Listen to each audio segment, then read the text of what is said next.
This is Comic Geek Speak, episode 1745, Previews!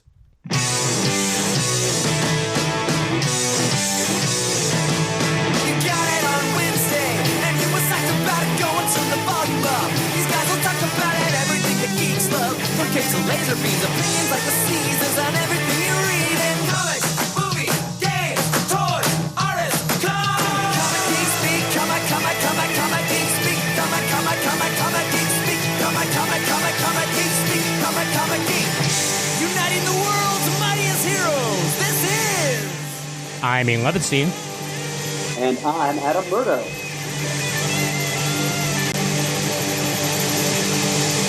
Comic geek speak! Dancing in my chair. All right. Well, it's that time of the month again, folks. And we go through that previews catalog to unearth all the gems that appeal to our refined sensibilities and hopefully some things that you'd like to hear about, too. And you've got a two-man crew here of Ian and myself for this episode. Usually winds up that way at some point on a previous episode, so we might as well just do it from the start. Yeah. You've noticed that pattern, have you, Ian? But of course. But I'm ready, willing, and able, sir. All right. I'm all three of those things, too, Ian, and I'm happy to be able to walk the long miles with you once again. Excellent. And of course, as part of our previews episodes, who are we sponsored by? Why, we're sponsored by the good people at the Discount Comic Book Service. Their website is dcbservice.com. They're the home of excellent deep discounts. As all new Marvel, DC, Image, and Dark Horse single-issue comics are automatically 40% off with special deals monthly, taking those discounts a bit further on certain select items to 50% off, or in certain rare and precious occasions, 75% off. All new hardcovers and trade paperbacks from DC and Marvel are also automatically 50% off. They have these special bundle deals that they do, in which you have the chance to buy a whole raft of different comics with a common thread to them, either part of a single storyline or from a single publisher or imprint. Where you can buy the entire lot of them for 50% off the lot. DC always does a whole bunch of different bundles for their various imprints, while such imprints still exist. For example, Vertigo, there's a bundle for that. Wonder Comics, there's a bundle for that. DC Kids, there's a bundle for that. There's also a Marvel Fresh Start and Legacy bundle, and just a variety of other little special 50% off deals that we'll be mentioning here and there as we go through the catalog in the course of this episode. In addition to that, you also have the choice of choosing the frequency of your shipments from DCBS, whether weekly or bi-weekly or monthly or so on, and you get to choose how they're going to be bagged and boarded. For a little extra money, you can choose from a variety of different grades of bags and boards to protect your comics in transit from DCBS to you. And they're also well known at dcbservice.com for their excellent customer service. If anything is ever wrong with one of your monthly or weekly or bi-weekly shipments, you have only to let them know, and one of the folks over there will take care of you in short order. We've all been dealing with them for years. We swear by their service. And we hope that all of you will consider giving them your custom as well. So once again, the website is dcbservice.com for your online comic book pre-ordering needs. And I may very well be using their sister site, InStockTrades.com, soon to buy a bunch of stuff that I've been putting off. Ooh, excellent. How large a stack of trades are we talking? I mean, I like to get the free shipping when I can, so it may not be this month, but if not, then it'll be next month. Where I'm going to try to get myself as high to that free shipping marker as I can. So hopefully at least 6 or 7 books. We'll see. All right, by all means, take advantage. Mm-hmm. Alrighty. So previews. Yep. This is catalog number 370, stuff that will be shipping in September. And the good folks at the previews catalog, Diamond Distribution, etc., they're jumping on the Halloween train here, making sure that their Halloween promotions are known to the people in time to pre-order them for the following month of October. And so in this catalog, we can find some of their Halloween Comic Fest offerings. This is pages 32 through 43. Yeah, it's always nice when it's, almost 100 degrees in New York, where suddenly I'm thinking to myself, soon it'll be October, and things will be a lot cooler. Well, it's simulating the conditions inside of a very stuffy, full-body Halloween costume nicely, I think. Good point. Good point. I know which end of the horse I feel like right now. Is it a pantomime horse? But of course. In joke, folks. It's a Matt joke, no less. Oh boy. Well, there's some pretty good free offerings from a bunch of different publishers this time around. Aftershock Comics has offerings. Aspen, Dark Horse, DC has both Deceased #1 as an offering. So if anybody wants to get in on the ground floor of their take on the Marvel Zombies, then this is a good place to do that for free. And also a special edition of the Secret Spiral of Swamp Kid / Black Canary Ignite Halloween Comic Fest Special Edition. So it's probably just going to take portions from those graphic novels and put them together as sort of a sample packaging for the folks out there. See, IDW's got a Sonic the Hedgehog comic. Yep. We've got also some manga represented from Kodansha Comics and my buddies over at Vertical Comics have a Baka Monogatari manga sampler. So a whole bunch of stuff from one of their new series about a high school student, Koyomi Araragi, who catches a girl named Hitagi when she trips, but to his surprise, she doesn't weigh anything at all. She says a crab took away all her weight. Yeah, this is sounding like a manga premise. Oh, you're damn right it does.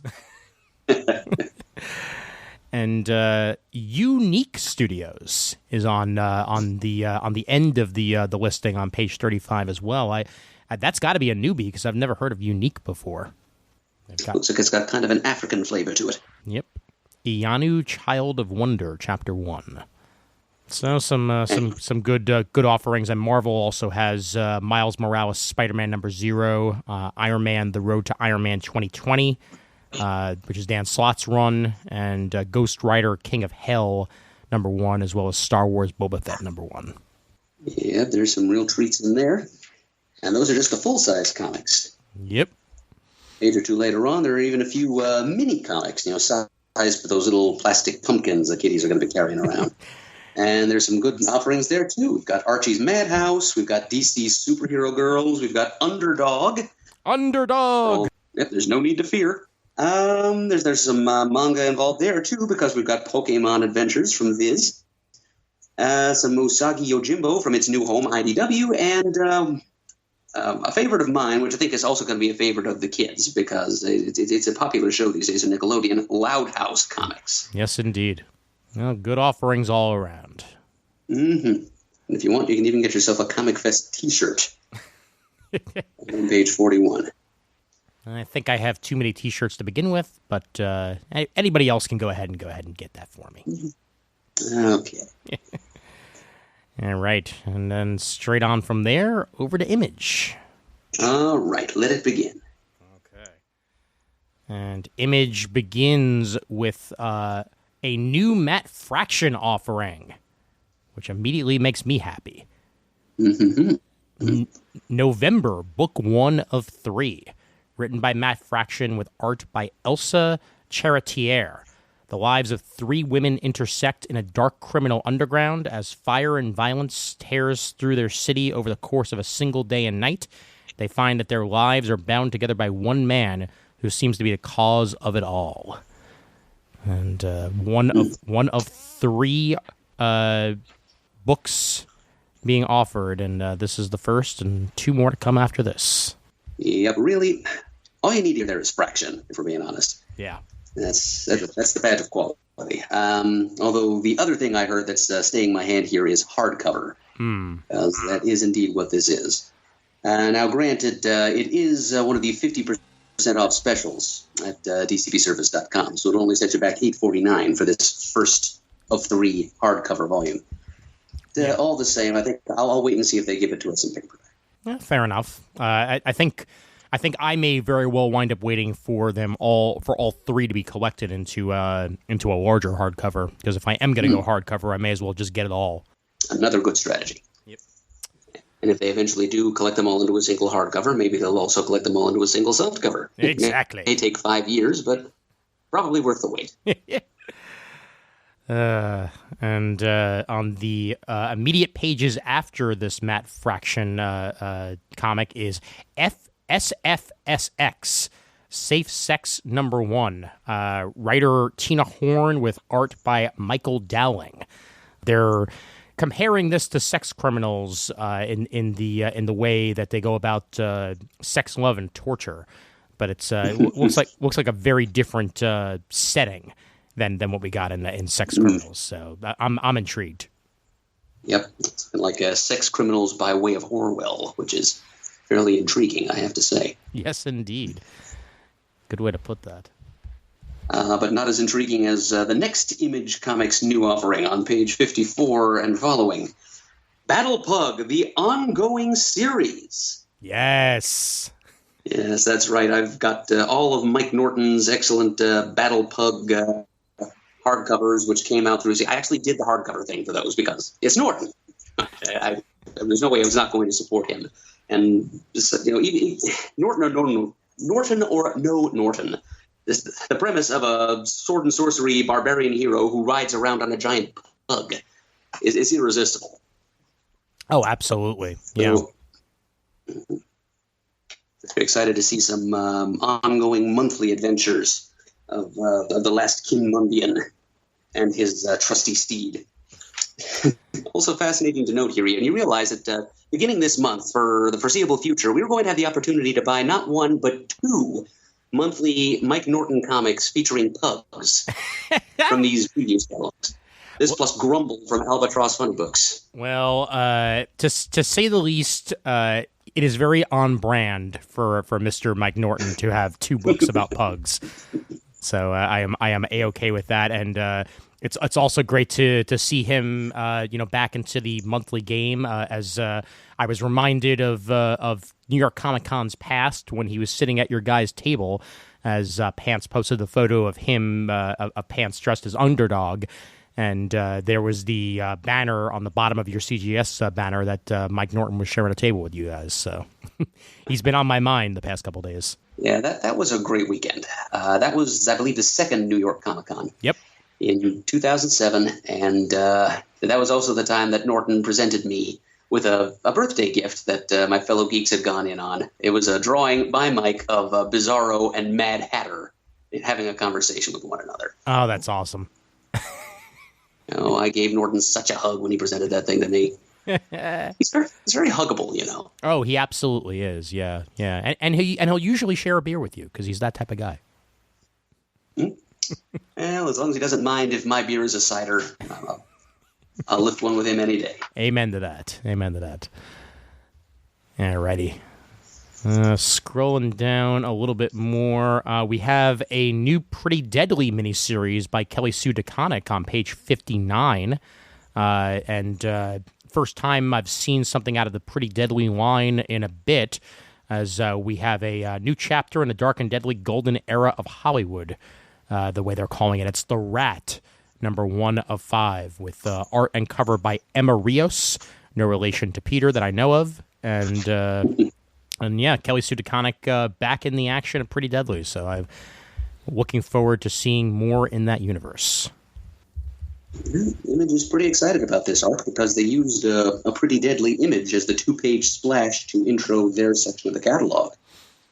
Yeah, it's been doing pretty well for Image that I know of, and I have the first volume and I enjoyed it a lot. So I'm looking forward to seeing more in this, and yet another one of the 50% off DCBS offerings. By the way, this first issue will set you back only $2.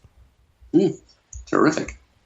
All right, let's see. There's on page 61. There's a new mini-series from the world of Warren Ellis's Trees. It's called 3 Fates, issue 1 of 5, and it's set in Russia.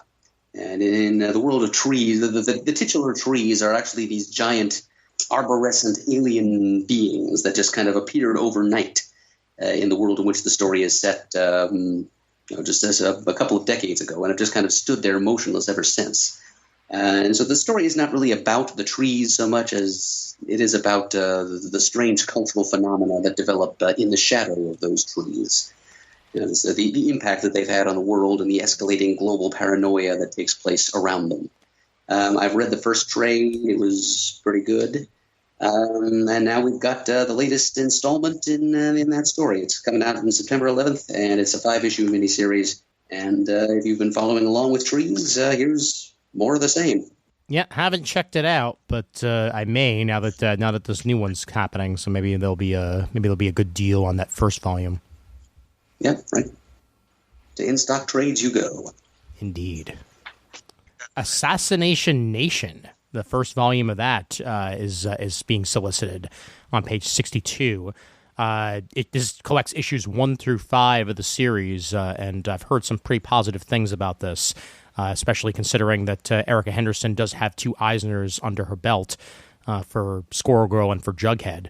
And now this is her series with Kyle Starks of Rick and Morty and Sex Castle. So here's the first volume collected, and as usual, it's cheap because it's an Image first volume. Yep, I have picked up the first 2 issues, I think. It's kind of like a 90s action movie spoof. Spoofing those movies in which a team of crack experts are assembled to take on a dangerous assassination mission. And it's... each one of those teams always has its assortment of loose cannons and borderline psychopaths. Well, this one is an exceptionally large such group, and it's nothing but loose cannons and psychopaths. As you can see on the cover here of the trade, they're all just pointing guns at each other, and it's all very, very tense to the point of absurdity. And as satire goes, it hits the mark pretty well. Good old Tarantino-esque, everybody pointing guns at everybody. That is a very apt comparison, Ian. It's like Tarantino with maybe some Monty Python thrown in. Well, now I'm sold. I haven't seen Battle Chasers in a while. Joe Madureira coming out with a Battle Chasers anthology. And that, again, it has been a while. Really? Yeah. Battle Chasers is one of those series that I feel like I hear about it every 6 or 7 months or so, and maybe even longer, and then don't hear anything about it again, and then it comes back, because Joe Madureira is not exactly known for his timeliness. And I know he's been working on Battle Chasers for many, many years now. Yeah, it collects every issue ever published, which amounts to 344 pages worth, not counting sketches and posters and such. Yep. So probably no new material in there. Probably not. Although I'll never forget the reason why he was late on Battle Chasers to begin with, and that was because he got busy playing I believe Final Fantasy VIII and missed all of his deadlines. Yeah, that's still the first thing I think of whenever I hear Joe Mad's name. He's too busy playing video games to do the work for which he's paid. Well. Yeah, maybe he's found work as a video game tester since then. I know he's done some designs for video games over the years, so I guess that works. It's almost as good. Going down to page 68, I have the third collection of Lazarus. And this is one of those series that I really need to jump on because I hear nothing but positive things about it. I know Chris has mentioned it in the past, and it's Greg Rucka, so it's bound to be good with Michael Lark. So come on, that's the 2 of the best people in the industry right there, putting together excellent books. And this collects Lazarus 22 to 26, and then Lazarus X plus 66 numbers 1 through 6. 280 pages right there. Yes, and I know Chris would be making his low moans right now if he were on this episode with us. He swears by Lazarus. Oh, yeah. And I've tried the first couple of trades, and I liked it fairly well myself. So, yeah, by all means, jump on. Excellent.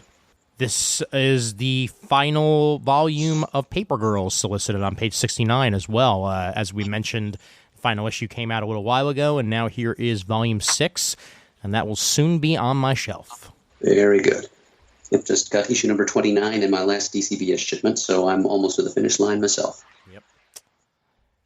Now, here's something that we have to mention, since we haven't really mentioned it on the show yet, and it was big news about a week or so ago. Page 71 solicits The Walking Dead Book 16, which will include the final issue of The Walking Dead. Wow. The unexpected final issue of The Walking Dead. Robert Kirkman loves his surprises, and he completely, without any warning, concluded the book. And that's where we're ending it as of now. And he actually had fake solicits out there for 3 other issues just to fool everybody and believing that there was still more Walking Dead to come. But nope, this is it. Well, that's a terrific bit of hoax work there on his part. Wow. I commend him for choosing an ending point and sticking with it. Yep. Although those commendations have to be conditional on his not coming back and doing like a miniseries or something half a year from now. Sure. Yeah. I think could always happen. I think for now we're done. Not to say that maybe 5-10 years down the line he may decide to like come back to it and do something else in the world. But I think this is done, and now the TV show gets to do essentially whatever they want, because now they don't even have to worry about catching up with the comics or what have you. They can just go nuts and change their story however they please. Well, they haven't exactly been holding themselves back from that anyway, have they? No, they have not, and that's why I stopped watching a while ago. Oh, yeah. Me too. Got anything in the single issues?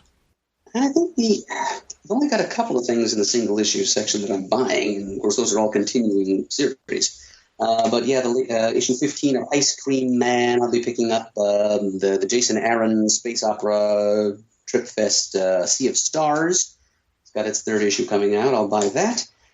And issue number 2 of the Chip Zdarsky mini epic White Trees, the Black Sand Tale. It's on page 90. Excellent. That's really it as far as single issues from Image for me this month. Yeah, I think scrolling through real quick here myself. Yeah, I think that's just about it from me as well. Although I will mention Snot Girl number 15, because they haven't been entirely consistent with releases on that, but I love Brian Lee O'Malley, obviously, from Scott Pilgrim, and I've read the first volume of Snot Girl and really enjoyed it. And this is the end of its current story arc being solicited with number 15. That's on page 86. Shall we do Dark Horse? Dark Horse it is. All right. And Dark Horse on page 96 is leading off with a new ongoing series called Everything. And pretty inclusive title there. Everything as it happens in this context is the title, it is the name of an eponymous mega department store that opens in the town of Holland, Michigan, which I think it might actually be a real place. I think it's home to like a flower like a bulb and seed company from which I used to get a catalog when I was a kid. But anyway, it's set in a place called Holland, Michigan, and the people in the town, once this mysterious new megastore opens, start having bad dreams, psychic disturbances. It's this kind of surreal, supernatural mystery story. It sounds like it might lean a little bit towards Stephen King's Needful Things with kind of an anti-corporate 21st century event. It sounds interesting. 50% off from dcbservice.com, so I'm pretty sure I'm going to try the first issue. Yeah, I immediately think of Rocco's Modern Life and Conglamo when I think of this this series. Conglamo, we own you. Right. They make thing in Rocco's world all the way down to really, really big man comics. Yes. Yep. Yes, indeed. I've always kind of wished that they would do something with that franchise outside of the world inside of Rocco's Modern Life. I would read a really, really big man comic. I think I'd be more likely to read a really, really big man comic than to read an actual Rocco's comic. Yeah, I could see that. Also with a title like Everything, my mind immediately went to the Stefan sketches from SNL. This comic has everything. Yeah, and it's from the Burger Books imprint, so there's your mark of quality there. Yep. We got The Art of Star Wars Jedi Fallen Order coming out on page 99. That's another Star Wars art book being put out by Dark Horse. So that's always nice to see. Yeah, I'm glad they've still got one thumb stuck in that Star Wars pie. They earned it after carrying the torch for 20 or so years. Yep. This one is art from a Star Wars video game, specifically. Correct. I notice on page 112, we've got a new, they're calling it an ongoing series, Aliens Colonial Marines, Rising Threat, #1. And this, too, is a video game tie-in. It's continuing adventures of the Colonial Marines as they battle the Xenomorphs, as seen in the upcoming video game from Cold Iron Studios. And that's got art by Verta Del Edera, and it's written by Brian Wood. Okay. That's some nice pedigree for a video game tie-in. I was just going to say, this is not the first Aliens comic Brian Wood has written, but I don't think I've seen him writing a video game tie-in comic before. So yeah, it's going to be better than the average video game tie-in, I would have to think. One would assume. Yep. I've got a couple pages earlier than that on page 108, Steeple by John Allison. That's the creator of Giant Days, which came out a couple years ago, and I really enjoyed that. This is a supernatural tale of friendship, the devil, and moral gray areas. Two women with wildly different worldviews become unlikely friends as they navigate the supernatural happenings in a sleepy coastal parish, and soon find themselves forced to choose sides in the war between good and evil, facing demons, curses, and miniature rapture. So that catches my interest, and the art looks really cool. It's nice and stylized and simple, almost Darwin Cook-esque, I'd say. Yeah, I could see that. Yeah, just the idea of two women of whatever ideological bent going up against the devil in a sleepy coastal parish in the British Isles. That does sound like an interesting story. Yeah. Another one that's 50% off, by the way, so that'll only set you back $2. Terrific. We do have Usagi Yojimbo, 35 years of covers on page 116. I mean, that's a big pedigree, to say the least, and being able to fill 320 pages with 35 years of comic book covers, that's a damn good art book to own. Ooh. Yep, and again, Dark Horse being able to get a little more out of another lost license that they nurtured and helped along for a long time. So, yep, I'm glad that they're still able to do that. One way or another, they still manage to find a way. Yeah.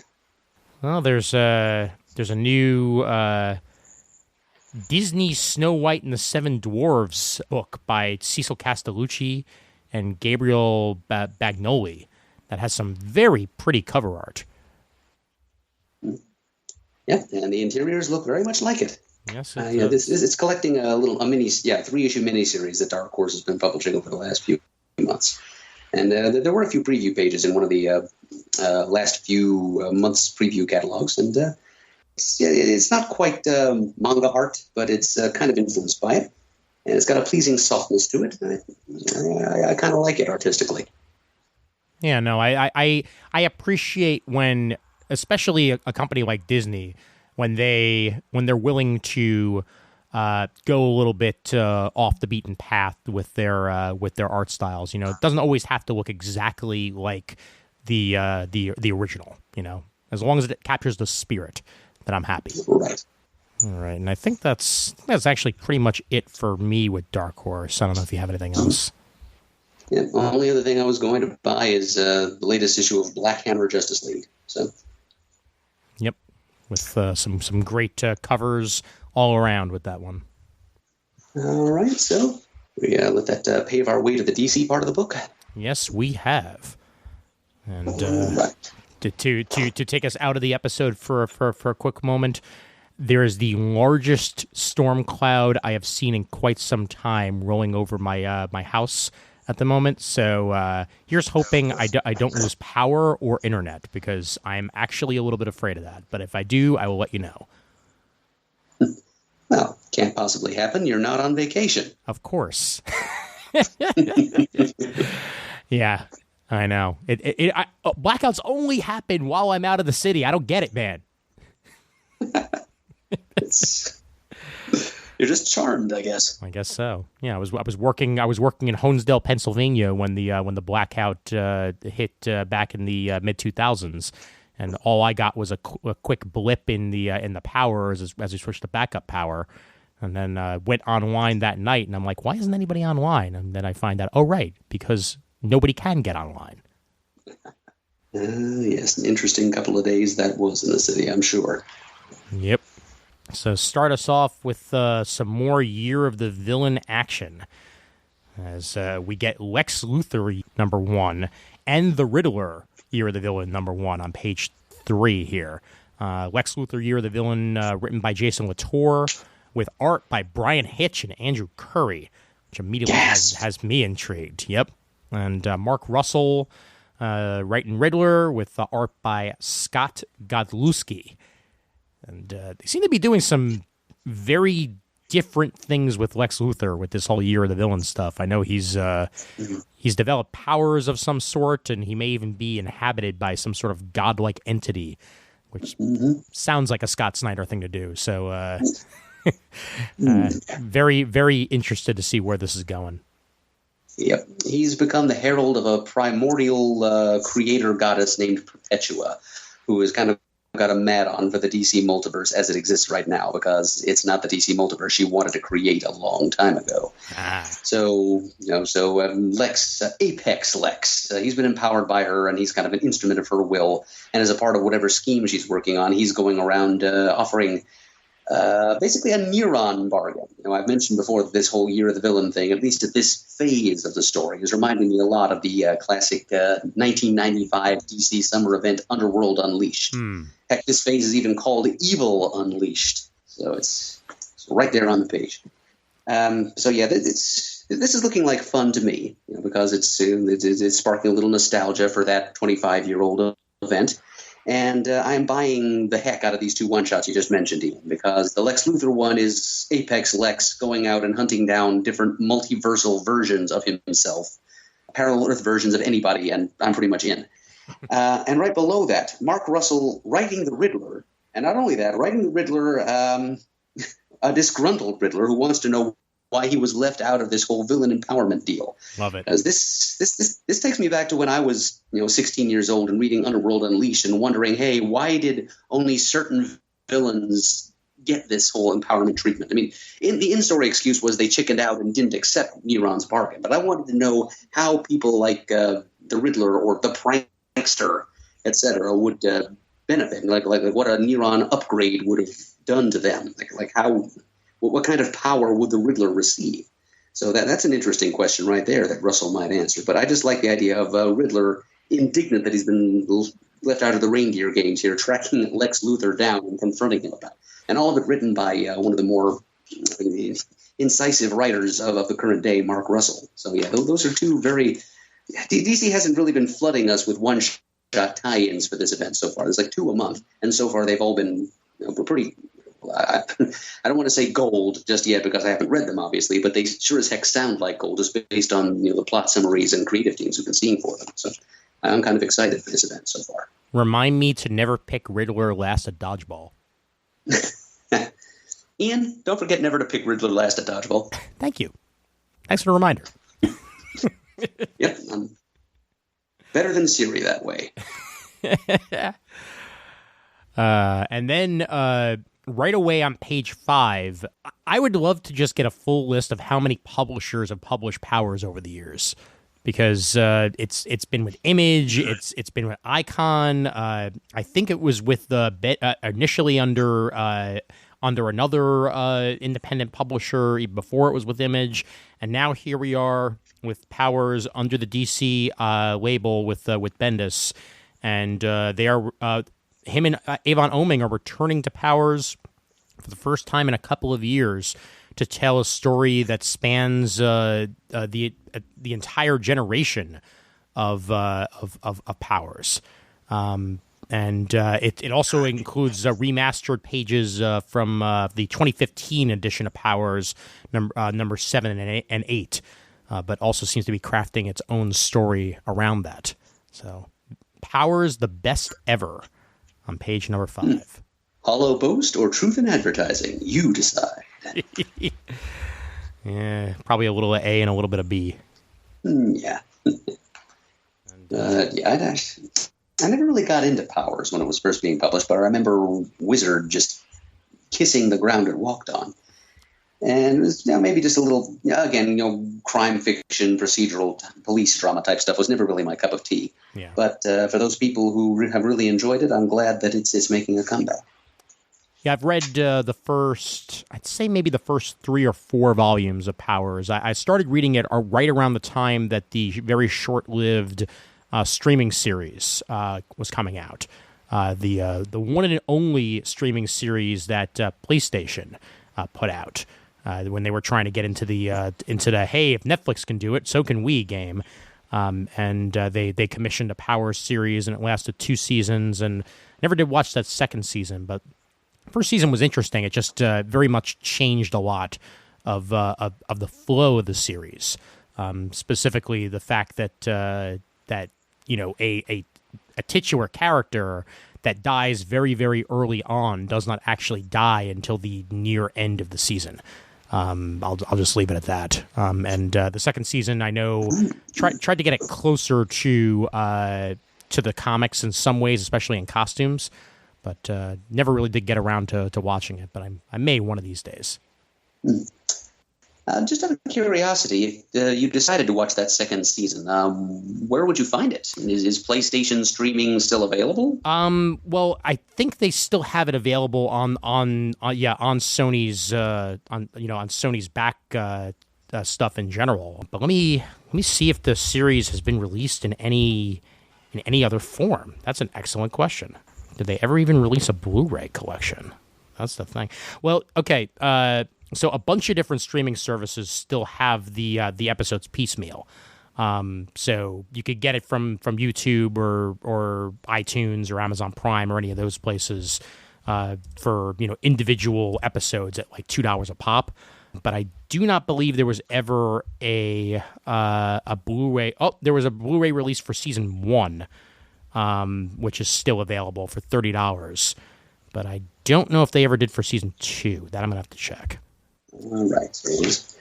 Underneath that, From the Pages of Heroes in Crisis begins, and we get Harley Quinn and Poison Ivy by Jody Houser. That's a dynamic duo to say the least, and Jody Houser is a good name to be writing them. Yeah, artwork by Adriana Melo. I know that name. I wonder if she's the one who drew that Plastic Man miniseries. Well, that's a It was possibility. written by Gail Simone. Yeah. She worked on Ms. Marvel for a bit. And yes, you are correct. She did indeed work on that Plastic Man. Wikipedia is telling me that... Yep. Yeah, okay. And also some Birds of Prey. Yep. With our girls. Yep. So, yeah, that is a terrific creative team right there. Plus, it explores some of the fallout from Heroes in Crisis, which does bear a bit of exploration. Yes. I'm hoping beyond hope that the follow-up to Heroes in Crisis fixes the mess that was Heroes in Crisis. Well, there's a couple of things on the stands in September that will maybe be trending in that direction. So fingers crossed. Yep. And I may as well mention on page 9, since we just mentioned the Harley Quinn and Poison Ivy series, Harleen #1 out of DC Black Label by I'm never going to pronounce his name right. It's Stepan Sijic. Let's hope that was anywhere near close to the way he actually pronounced his name. But this is a dark take on the origin of Harley Quinn, and this really has me interested because I've always loved Harley, and I think that you could do so much with the character. You can make her cutesy, or you can make her mature audiences. And this is one of the few instances we've seen of them trying to do mature audiences with just her. So let's see where this goes. Well, by all means. And on the lighter side of the Harley and Ivy team up, they're also DC is also offering a facsimile reprint of Poison Ivy's first appearance in Batman number 181, and that is the entire issue. It's also got a backup story featuring the Mystery Analysts of Gotham City, which is a club of armchair detectives that helped Batman on cases from time to time back in the Silver Age. That is a historical treasure. They're offered in an affordable $3.99 cover price format for the contemporary collector. Yeah, I'm going to continue to echo Chris's words from our last previous episode. I know that they have since announced other facsimile editions that are going to be $1. Don't charge $4 for a facsimile. Just don't.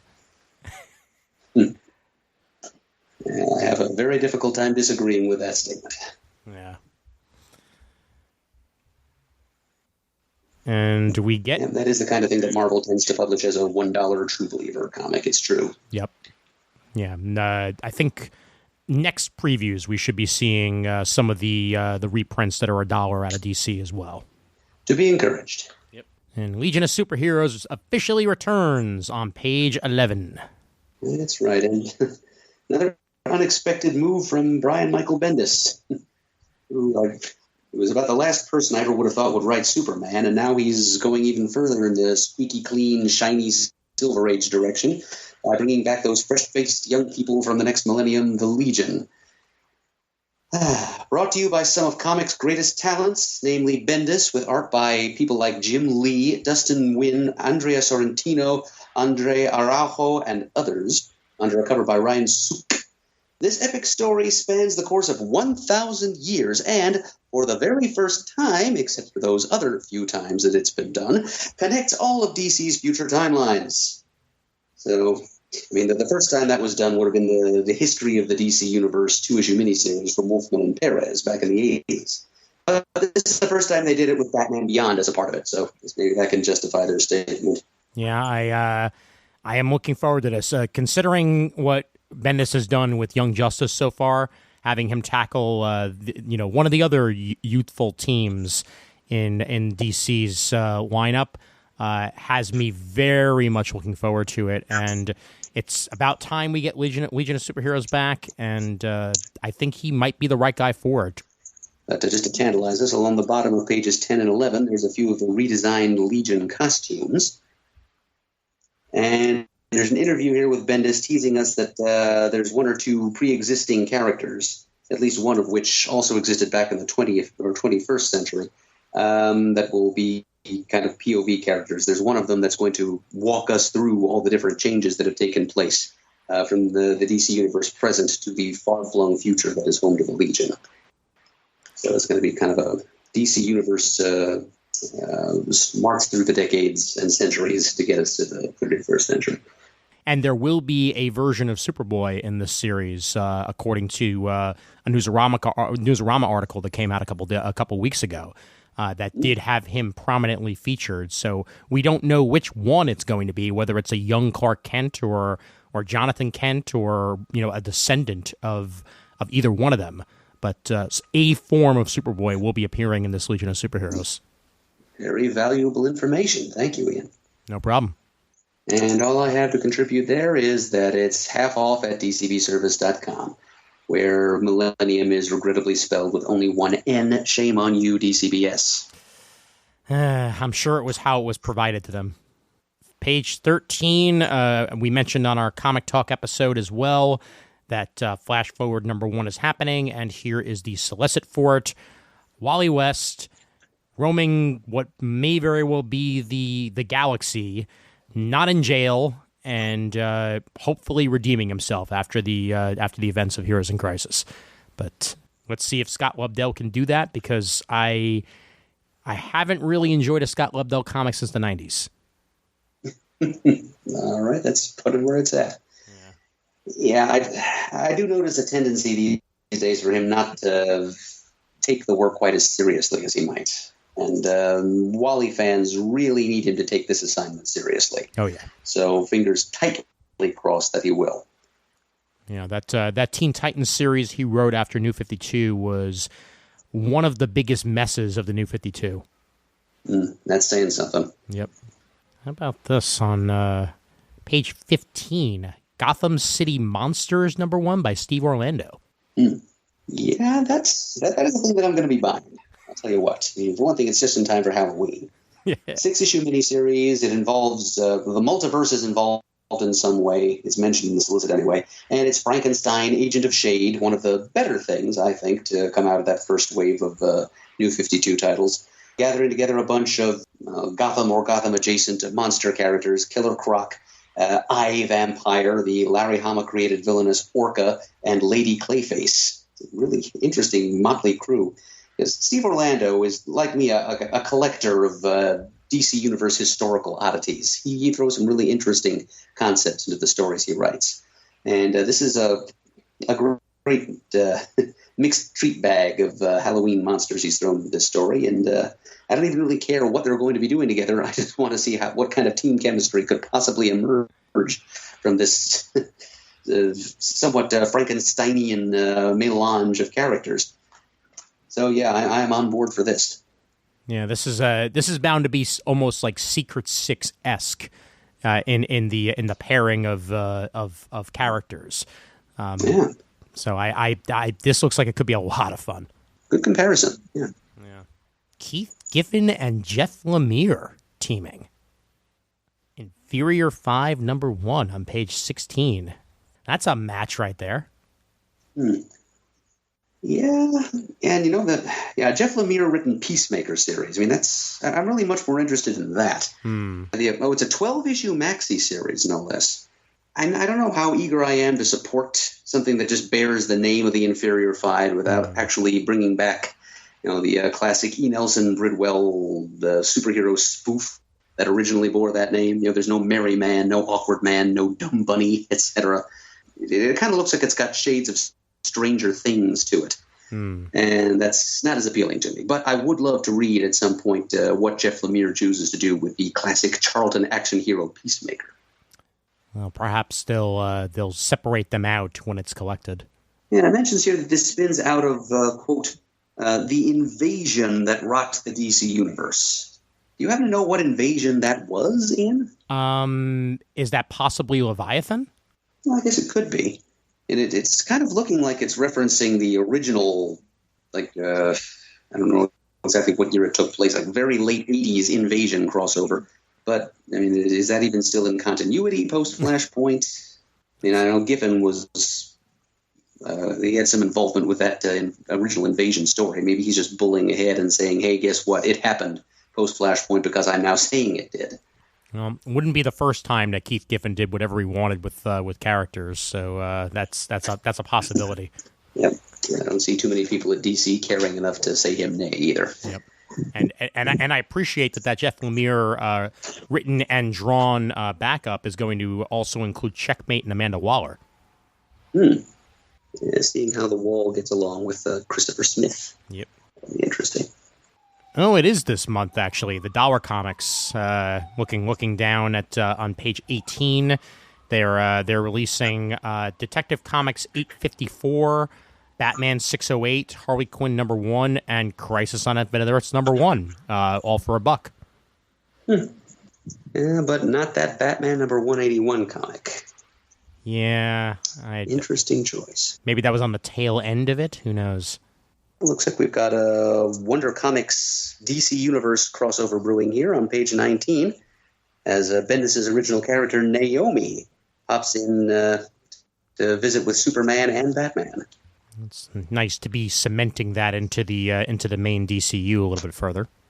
Have you been following that series, Ian? No, I haven't. I think that may be one of the trades I wind up picking up, actually, because I know that they're going to be doing that in seasons. Okay. So that's on my list.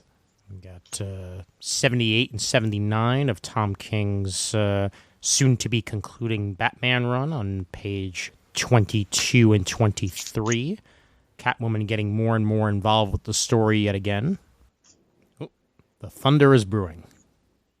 Is it going to give you sight beyond sight? I certainly hope so, because that'd be pretty cool. I was hoping it was that kind of thunder. Yeah. Let me go grab the Sword of Omens. I'll be right back. We got Book of Magic. I'm going to mention Book of Magic on page 29 just for how much Kai Carpenter is drawing the titular character like Harry Potter. Like, they're not even caring anymore. I was totally going to say something, too. That is very much like a Daniel Radcliffe portrait there. Yeah, very much so. Well, Tim Hunter was first, so I guess turnabout is fair play, huh? Yes, it is. More good news for the Wonder Comics imprint on pages 35 and 63. Looks like both Dial H for Hero and Wonder Twins have been expanded from 6-issue miniseries to 12-issue maxi series. Ah, that's good to hear. I really like that first issue of Wonder Twins. I haven't read anything since, but I'm eventually going to wind up catching up. So that's good to hear. Yeah, I'll tell you what, it was a surprise. Well, if I can go by the stocking situation at Golden Eagle Comics, it was something of a sleeper hit, that miniseries, because they kept selling out of other shelf copies before I could get to them. So month after month, I had to have them special order me an extra. Very cool.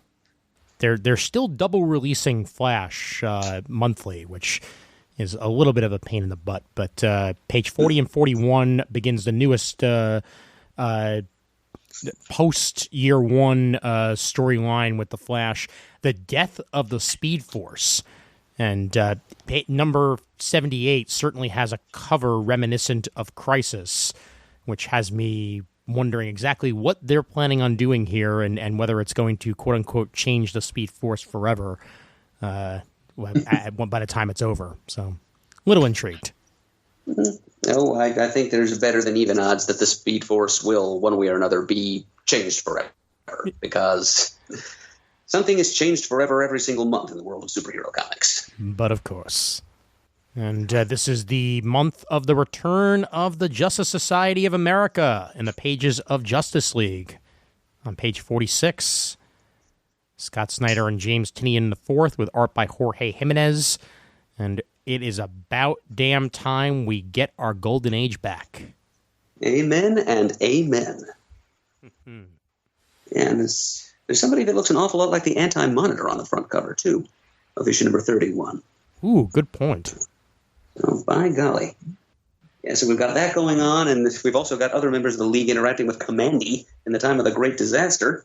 That's in issue number 32, part of the same story, the Justice Doom War. So, yeah, this is a book to watch these days, folks. A lot of DC Universe goodness going on here. Snyder, Tynan, and their various artistic collaborators are putting together a run here that's, it's comparable to something like the old Conway Patton or Conway Perez run of the late Bronze Age. These are stories that I think are going to be remembered years down the pike. Yeah. So if you're listening, Shane, this book is sufficiently above crap on a cracker level quality. So I hope this is one of those periods when you're still collecting it, because I think it's worth reading. And I have to say, I'm not sure if this is already his welcome back or whether this is his first issue welcome back, but welcome back Howard Porter to the pages of Justice League. Here, here. Yeah, I need to sit my butt down and just read through 30 issues sooner than later, because I you guys have praised it so much, and I've heard it from my comic timing brethren as well, that it's very much a book to read right now in the DC. So I will do so. It has got the goods. Truth. Of course, the minute that I say truth, I get to page 50. And there's the word truth on Lois Lane number 3. So, good timing. Prescient. Oh, yeah, I'm going to have to pick up this. There's a Lois Lane and a Jimmy Olsen miniseries going on right now. I think I'm going to have to get the trades of both of them. Because this Lois Lane miniseries is written by Rucka. Yep. And it says here, issue number 3, that we're going to get a meet and greet between the two different DC Universe question characters, Renee Montoya and the long-absent Vic Sage, as they, quote, try to understand their own confusing continuity. Oh, my God. Sign me up. Especially Rucka. Rucka, of all people, tackling it just makes me even more intrigued, considering his long history with both characters. Yeah. What is he going to do to get out around that attempted and failed supernatural reboot of the question? It was all a dream. All right, well, I'm going to have to speak up about page 55. Yep, I just got there. I knew you were going to.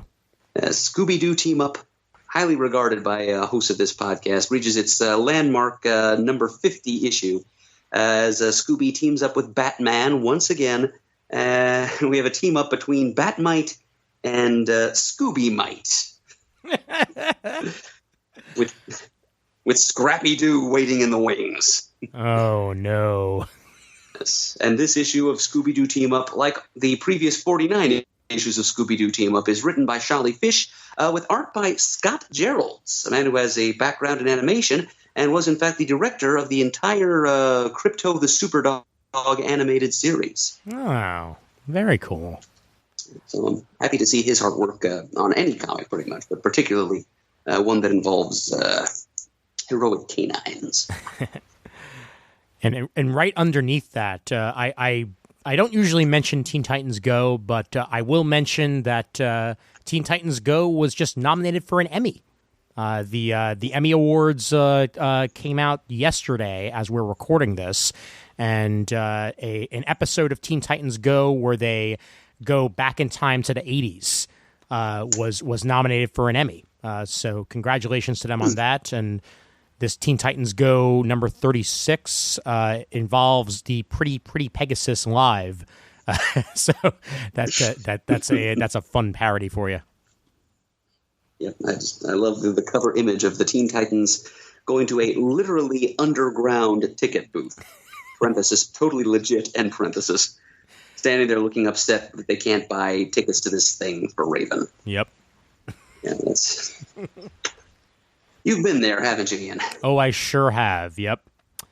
And I'll also mention that the series finale of Adventure Time and the season finale of Steven Universe were both nominated for Emmys.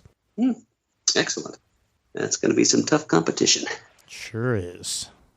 Oh, bejabbers. Okay, on page 58, those of you who are interested in the Return of the Legion, you should probably pick up Superman number 15. That's also written by Bendis, with art by Ivan Reis and Joe Prado.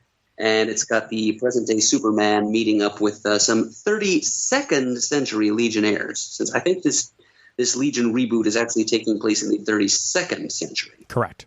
So we might be dealing with like legacy versions, of the original Legion.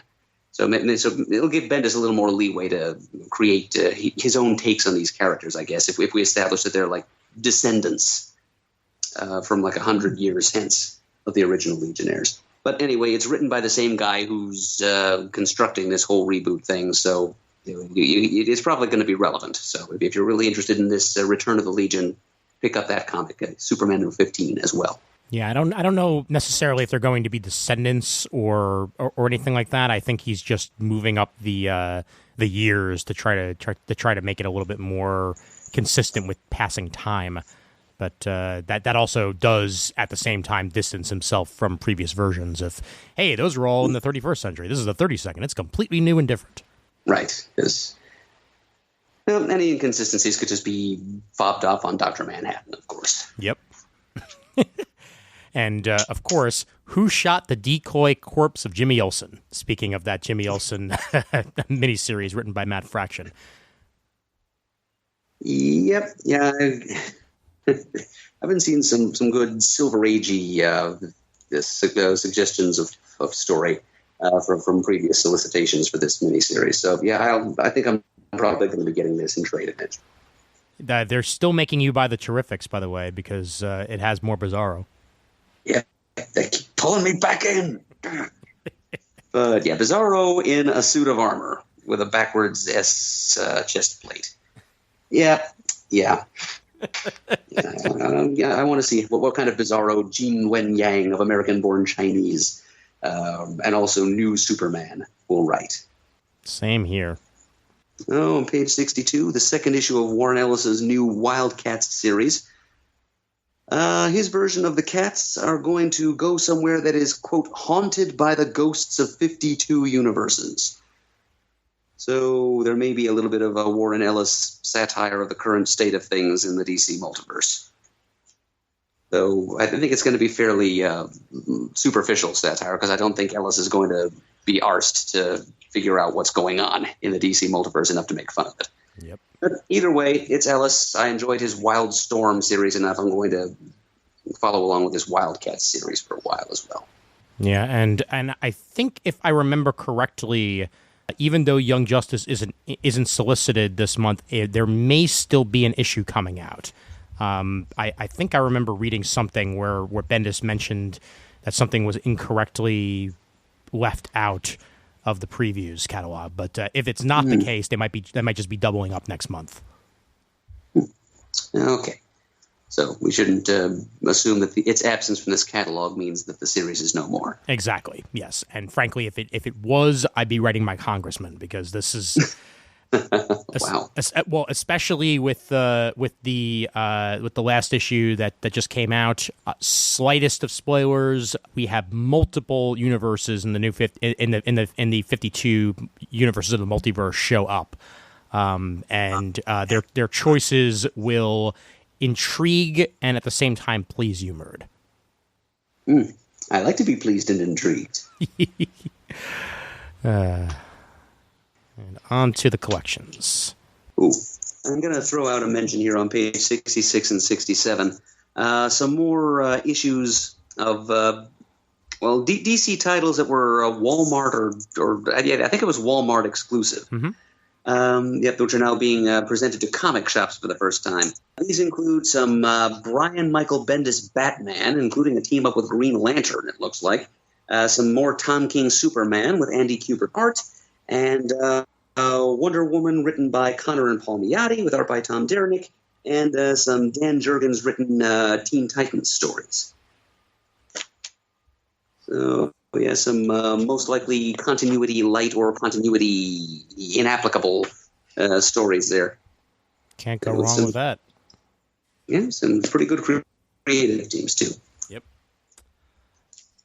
And on page 71, I'm getting to my manga early, as they're soliciting Volume 3 of Batman and the Justice League manga, written by Shiori Teshirogi, with art by him as well.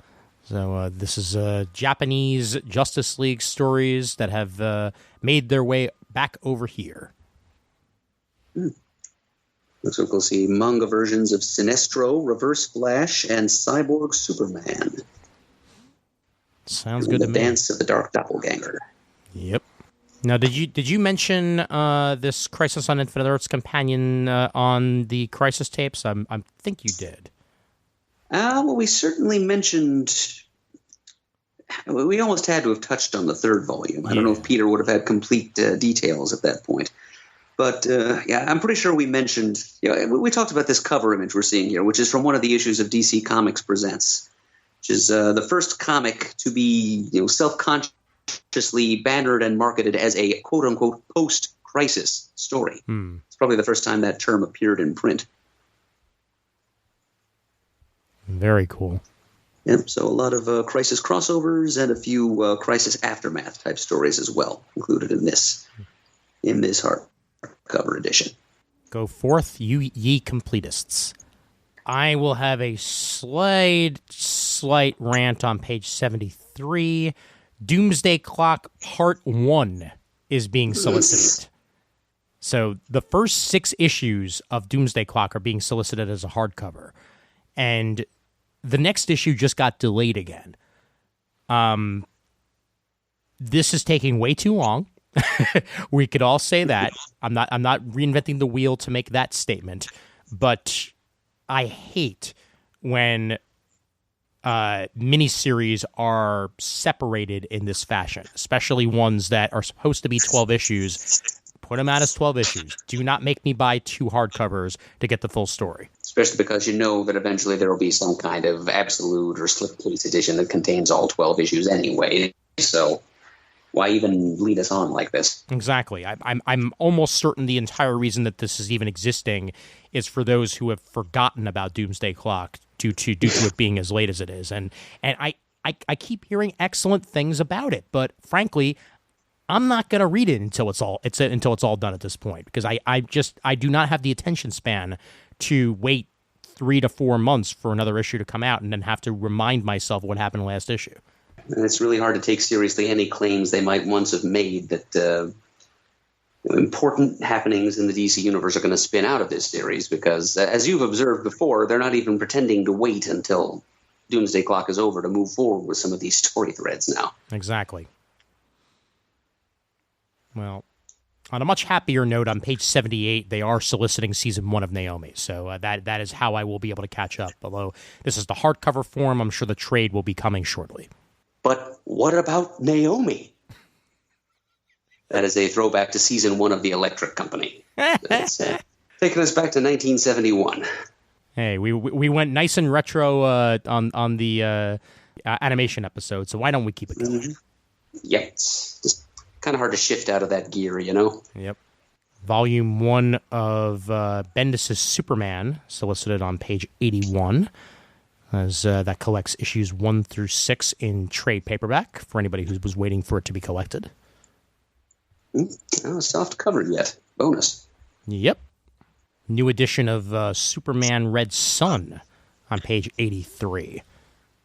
One of the more acclaimed and repeated Elseworlds that came out a couple years prior. So Mark Miller with art by Dave Johnson, Killian Plunkett, and Andrew Robinson and others. This is a new edition. Yeah, this is an Elseworlds that was allowed its own parallel Earth in one or another version of the DC multiverse. So that is the mark of a successful and historically significant Elseworlds story. Most definitely. Oh, they're collecting on page 86 the Young Justice animated series comics that was at one point written by Art Baltazar and Greg Weisman and Kevin Hopps, and had art by Mike Norton and Christopher Jones. So those are some good luminaries to have on your animated series book, and I remember having it very good praise as it was coming out. Yes, and then regrettably cut short, even as the lifespan of the cartoon that inspired it. Yep. Although I am enjoying season 3 so far on the DC Universe app, and hopefully it'll continue for a 4th after that. Is that the one with the Outsiders? Yes, it is. All right. And that's pretty much it for DC. Going on to IDW. Mm-hmm. And I can tell you right now, that's going to be a quick one for me, because the one and only IDW publication I've got marked is this month's issue of My Little Pony. That's it. I'll mention in passing Transformers Galaxies #1, just for the gorgeous cover image on page 137. And the Constructicons are rising. They're looking for as many puns or ways you can put in cars or trucks or what have you into transforming robots, and now here we are with the Constructicons. Oh yes, they're one of those Build-A-Figure type robots, which could combine into one super Constructicon, the Devastator. Yep. Yes, I remember it well. I didn't own any of those toys, but I saw the commercials. And I'm sure that if Chris was here, he'd be mentioning page 141, G.I. Joe #1 by Paul Allor. A very different take on G.I. Joe is the way that they're describing this. Tyranny is on the rise as Cobra topples governments and spreads its ruthless power across the globe. In these trying times, desperate measures are taken. The new G.I. Joe program recruits civilian spies and saboteurs. Ordinary people living in occupied territories will put their lives on the line to strike back through clandestine, but high-impact missions. Join these new recruits as they resist Cobra control, fight to make a better world for all, and find out just what they are capable of. So call it Ultimate G.I. Joe, if you will. Now, this take on Joe smells a bit like political commentary to me. I'm not the biggest G.I. Joe fan, or even a G.I. Joe fan, come down to it. But this take looks a little unrecognizable, frankly. Civilian spies and subversives going up against a Cobra that has seized control of the world's governments. It could be compelling storytelling, but I get the feeling it's not going to feel a whole lot like G.I. Joe. You know what I mean? Yeah. On the bright side, that is one hell of like an Akira, motorcycle on the cover. So that's that's what's immediately getting me in. It's like, oh, okay, all right. So they're definitely going for a little bit of homage cover there in one way or another. But at the same time, I think my idea of it being ultimate GI Joe is probably more on the money. Going for something that's very reminiscent in general premise, but at the same time very, very different than anything else. Which also reminds me of Warren Ellis's G.I. Joe movie that was on Cartoon Network, years ago, the G.I. Joe Resolute, which was certainly a very different take on the Joes. There's room for it. Let's just see if this is, like you said, just political commentary, or whether there's more to be said there. Interested to know if it's going to end up on Chris's order. That's certainly possible. It does have the words G, I, and Joe in it. All right. More of the Marvel action stuff there, and Descendants right at the museum. And here we go. Do you have anything before page 146? I do not, but I thought this would probably catch your eye, so go ahead and tell us about it. Ghost Tree by Bobby Curnow, with art by Simon Gain. It's a touching graphic novel about love, loss, and how the past never truly stays dead. And appears to be a bit of a slice of life story set in Japan about a kid and his grandfather, and maybe with a little bit of a supernatural bent to it as well. But I really like the art. It's incredibly descriptive and detail oriented, while at the same time also feeling very, very down to life. This seems like it's unique enough for me to give a go. Samurai Jack comic on page 149. Anybody who's a fan of the series, this is going to continue that journey. Written by Paul Aller with art by Adam Bryce Thomas. Okay, same guy who's writing that new G.I. Joe series. Yep, and he's got a lot of IDW work coming for him. Yeah, it seems that way. Ooh, look at page 150. Oh yeah, trading that recent Dick Tracy miniseries by Michael Avon Oeming. Yep, I was waiting for that to be traded, and now here it is. Go, man, go. Yes, indeed. And I think that's pretty much it for me on IDW, other than mentioning issue 2 of Walter Simonson's Ragnarok, the Breaking of Helheim, is solicited on page 154. And it's Walt Simonson, and it's Norse, and enough said. Yeah, the great thing is, Simonson can just go right ahead and tell all the Thor stories he wants, whether he's working for Marvel or not, because Marvel don't own mythology. Hell yeah. Oh, my God. I'm sorry. I just saw on page 155. Napoleon Dynamite #1? That's been a while.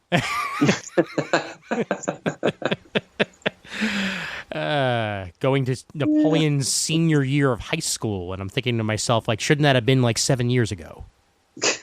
Yeah. Striking while the iron is cold there. Yeah, really. Yeah.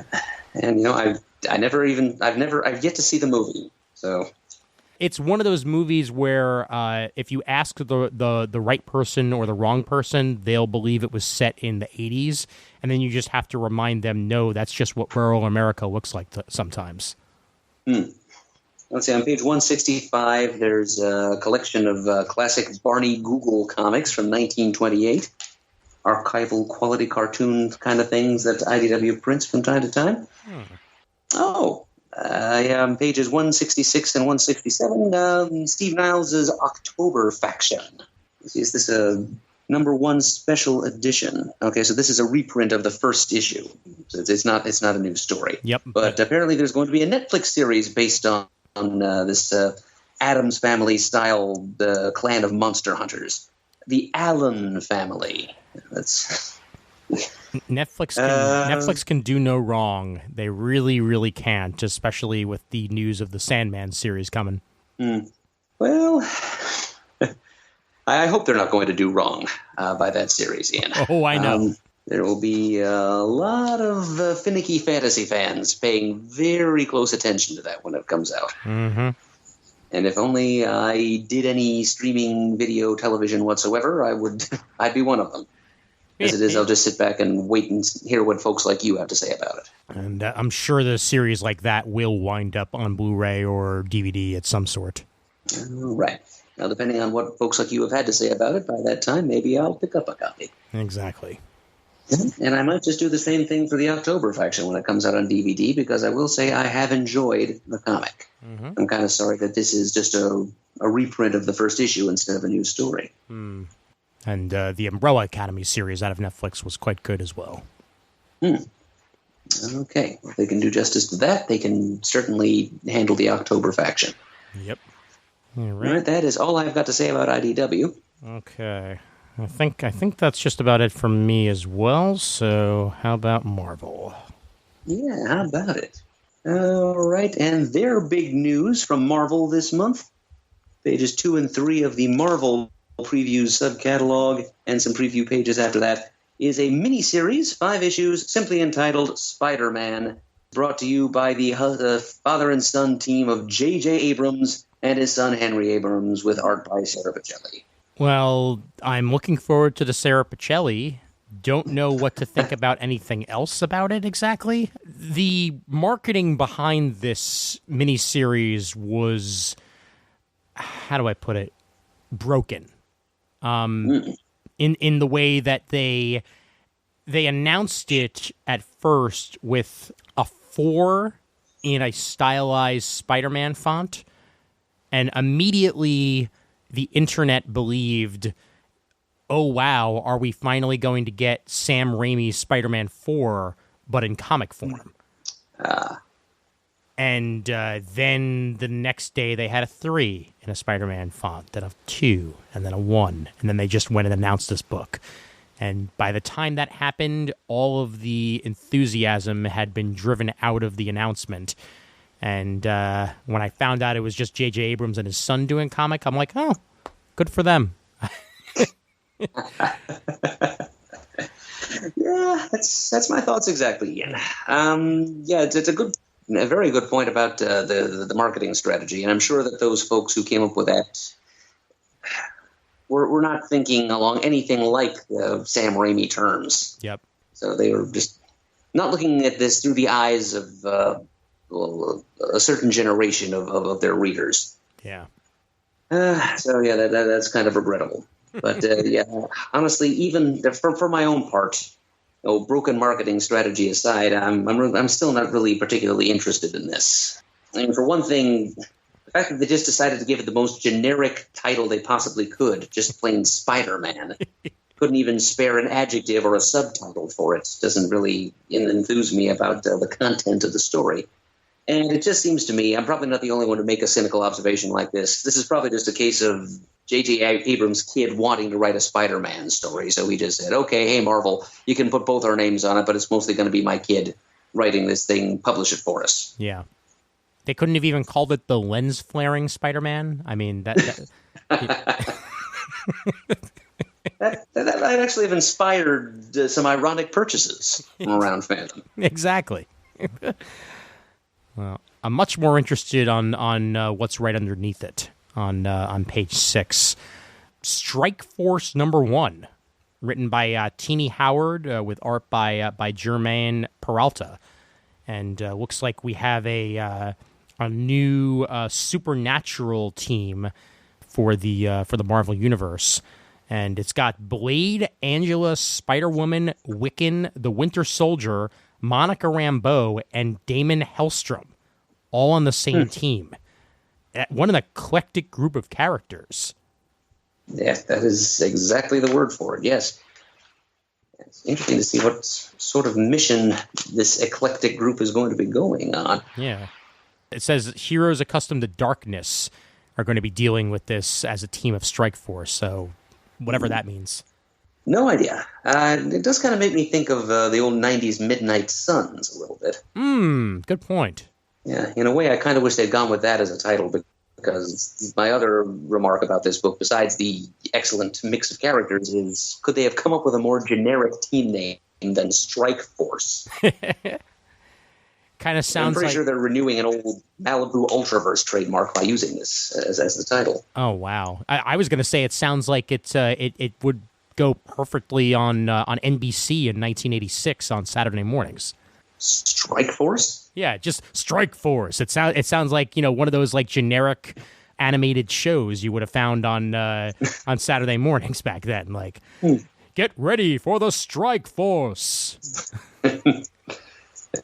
Mr. T and the T-Force. Oh boy. Yep, that didn't make my alternates list. Nope, and it didn't mine. But there was a pretty good tie-in breakfast cereal based on that cartoon, by the way, but that's the only thing for which that show deserves to be remembered. I pity the cavities. I pity the fool, don't eat my cereal. Yeah, I think I probably will sample the first issue just to see what Tini Howard does with this crazy oleo of Marvel characters. Same here. And speaking of crazy oleos, pages 12 and 13, we find that after last month's solicitation for Marvel Comics number 1000, they just had too many creators and characters to fit into one oversized issue, so they're publishing a second one. Marvel Comics number 1001, 40 pages for $4.99. And then next month, 1002, and then the month after that, 1003. Hey, why not? Yeah, I mean, hey, I mean the creators are still great, so it'll get me interested if the story is actually good, and we'll see. Yeah, I'm thinking I might get the variant cover by Mr. Garcin, shown on page 14. That is pretty sexy. Might even say it's an infinity gem. Ah. Yeah. Yep, we're already getting loopy here, folks. Oh yeah. Skipping most of Absolute Carnage, since it's Absolute Carnage. Don't skip page 23, though, Ian. Okay. If you were planning to, don't do it, because it's Peter David. Ooh, hello. Yep, it is a one-shot tying into both the Absolute Carnage event and the recent Symbiote Spider-Man miniseries that Peter David wrote. Interesting. And it's telling us an untold tale of the symbiote, revealing that apparently somebody was bonded to the symbiote for a very brief time between Peter Parker and Eddie Brock. Well, then. I'm intrigued, and I'm game, and you're right. I found exactly one issue that I will be interested in. Alrighty, then. I'm still buying the core miniseries here, so I'll get Absolute Carnage number 3, but just about all of the tie-ins, with one or two exceptions like that Peter David thing. Yep. I, like you, will be just leaving them alone. Mm-hmm. On page 25, and I want to say it in a Britney Spears voice, but I won't, Crazy Number 1. Thank you. Yeah, by Jerry Duggan, Frank Thierry, John Adams, and more, reviving the Crazy brand for a new generation. Yeah, pretty cool to see Obnoxio the Clown up and about again. Which is funny that they're reviving Crazy right as Mad is ceasing publication. Yeah, how about that? Yeah, still sad about that. No, it's only too true. Yeah, we can give a kind of an extended postmortem for that on an upcoming comic talk. Definitely. Yeah, it deserves it. Oh, and now, since Black Widow is finally going to be getting that solo film she's deserved for years, we've got a 5-issue miniseries on pages 26-27 entitled The Web of Black Widow. I like that title. Yeah. Written by Jody Hauser, art by Stephen Mooney, and it's being touted as Black Widow Year 1. So delving into the early years, I guess, the backstory of Marvel's resident spy master. I'm in for this. This sounds like a lot of fun. Yeah, I'm probably in for it too, and I'm pretty sure Chris will be. Yep, and Chris has had a lot of occasion to think about the Black Widow recently, and yes, that is foreshadowing. Yep, and I 100% know that Chris would be enthusiastically going, ugh, at page 28 for King Thor number 1 of 4, Jason Aaron and Esad Ribic, continuing and near concluding their epic Thor story, this time with King Thor. If ever since the beginning of this run, Aaron's been jumping around in time from past to present to far future, and I guess this story is going to be the latter. Yep. Loki is possessed by the weapon of the God Butcher, and King Thor must take him down. Black Panther and the Agents of Wakanda. I would have loved for them to have somehow put periods in between all the letters of Wakanda. It's a challenge for all the acronym mavens out there. Yeah, right? Ah, yes. And another interesting assortment of characters thrown onto a team here. We've got T'Challa himself, of course, the Winsome Wasp, although I'm not sure if that's Janet Van Dyne or, what's her name, Natalia Pym. That looks more like Janet to me, so I think that's probably OG Wasp. Okay, oh yeah, Nadia, that's right. Nadia is her name. Yep. But anyway, yeah, so possibly Janet Van Dyne. Kazar and Ken Hale, the Gorilla Man of Agents of Atlas. Well, we were wondering where he was, and now we know. Yep, he's just continuing to kick it in Africa. And this series is written by Jim Zub, with art by Lan Medina. They're going team heavy over at Marvel of late. Yeah, infinite combinations. Mm-hmm. Got a Roger Stern written, Ron Lim drawn Avengers Loki Unleashed. What is Just noticed that as you were bringing it up, and I think I'd be hard put not to buy that issue, actually. Yep. It's on page 38, by the way. And that is an actual all-new adventure. That is not a reprint. Excellent. New Roger Stern Avengers. Yeah, I think count me in for that. Yep. Let's see if what our discount is, and solid 40% off discount on DCBS for $2.99. Excellent. Page 41. I'm way behind, and I haven't even read most of the series. But just for the fact that the current arc of Captain America is called The Legend of Steve, like for some reason that just hits me. It's like The Legend of Steve. Exactly. You're looking for something grandiose. No, it's The Legend of Steve. And I am caught up to whatever the most recent issue of Immortal Hulk is on Marvel Unlimited. So I think about 6 months behind everybody else now. But I cannot wait to read more. And issue 23 is solicited on page 43. Yeah, I think an extended discussion probably needs that at some point.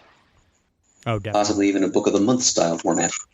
Well, we've got plenty of good-looking book of the month options to come. That's for sure. But I do think we need to jump to something non-Marvel. Yes. Let's see. We've got some the $1 True Believer issues from Marvel are all Hulk related this month, including the first appearance of Hulk 2099, Silver Age story of Hulk versus the Mirror Master. We've got the first appearance of Red Hulk and the first appearance of the totally unrelated tryout character Zemnu the Hulk, later renamed Zemnu the Titan, as seen in Journey into Mystery number 62. And that is the one that I am probably going to end up buying for $1. Yep, and I believe that $20.99 Unlimited is not happening. I believe they pulled that. Yeah, I believe they pulled that solicitation after it was in previews. I believe because of who wrote it. I thought I'd heard something about that because wasn't the guy who wrote that? Oh man, I'm blanking on his name. The guy who created Prime.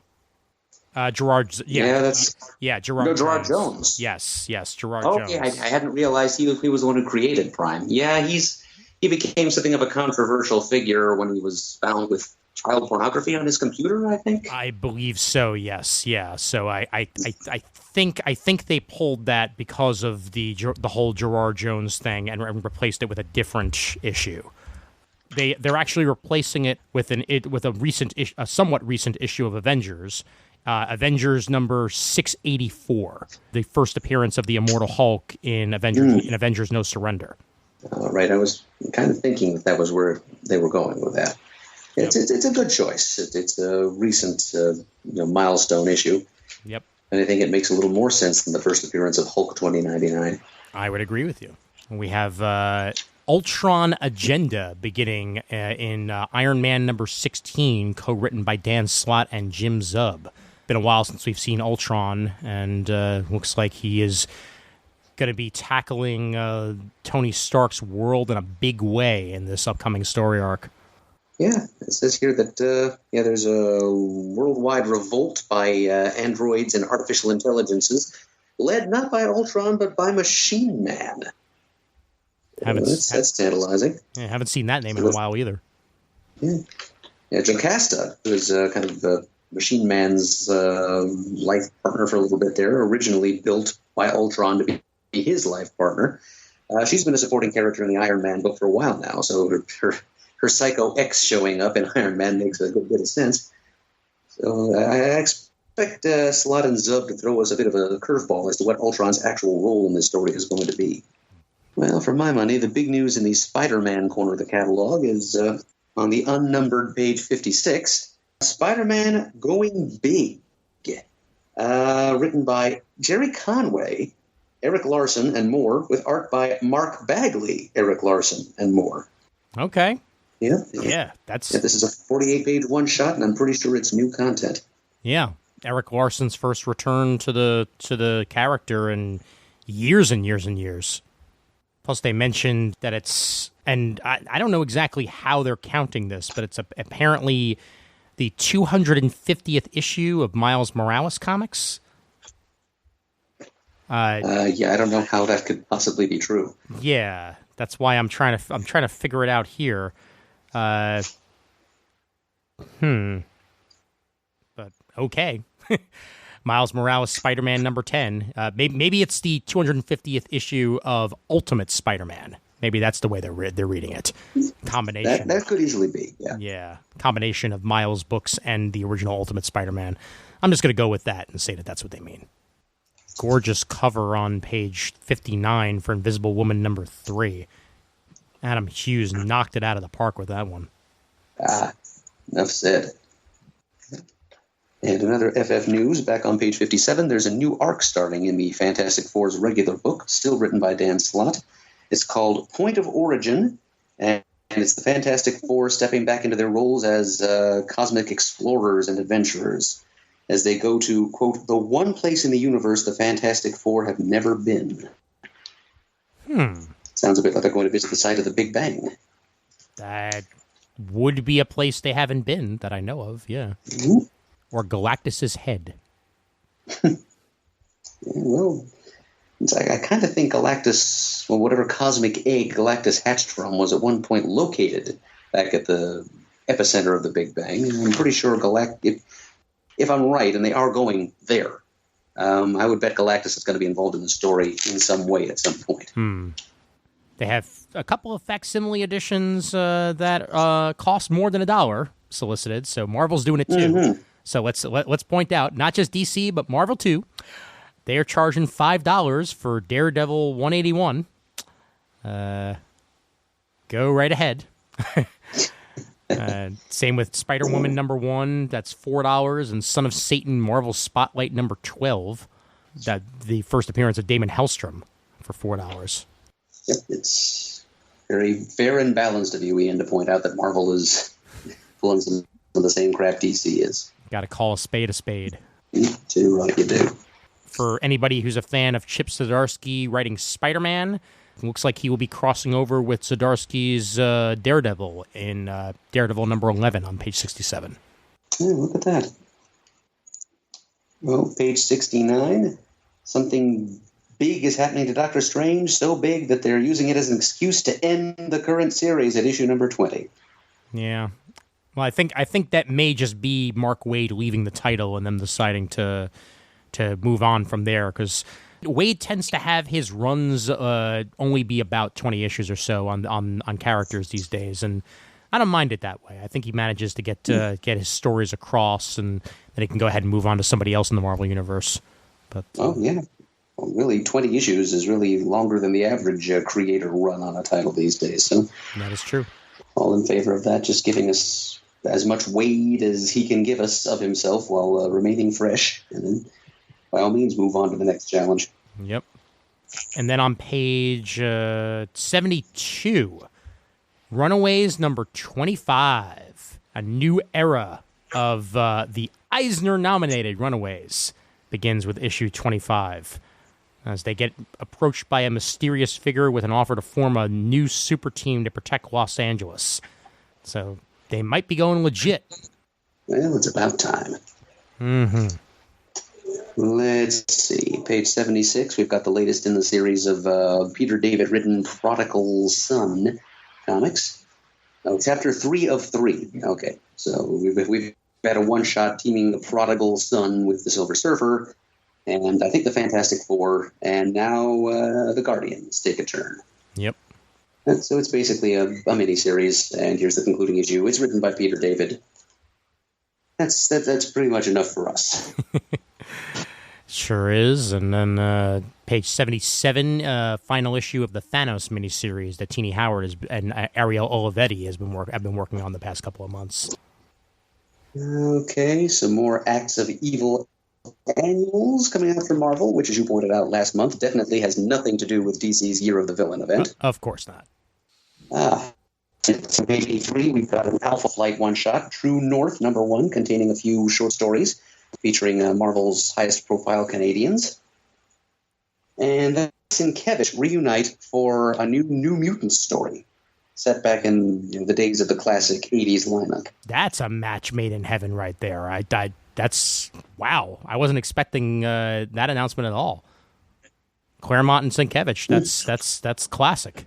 I think I heard also that they may be doing an Alpha Flight series, so I'm wondering if this is the springboarding into that. Just like whet people's appetite for the characters again. Yep. Well, very good. Well, if that new series appears, I will go for it. I think I'm probably going to skip this one shot, but an Alpha Flight ongoing, I'd be up for that. Page 93, Star Wars 71 and 72. All I need to see is, wait, Luke robs a bank? Yep. Enough said. Mm-hmm.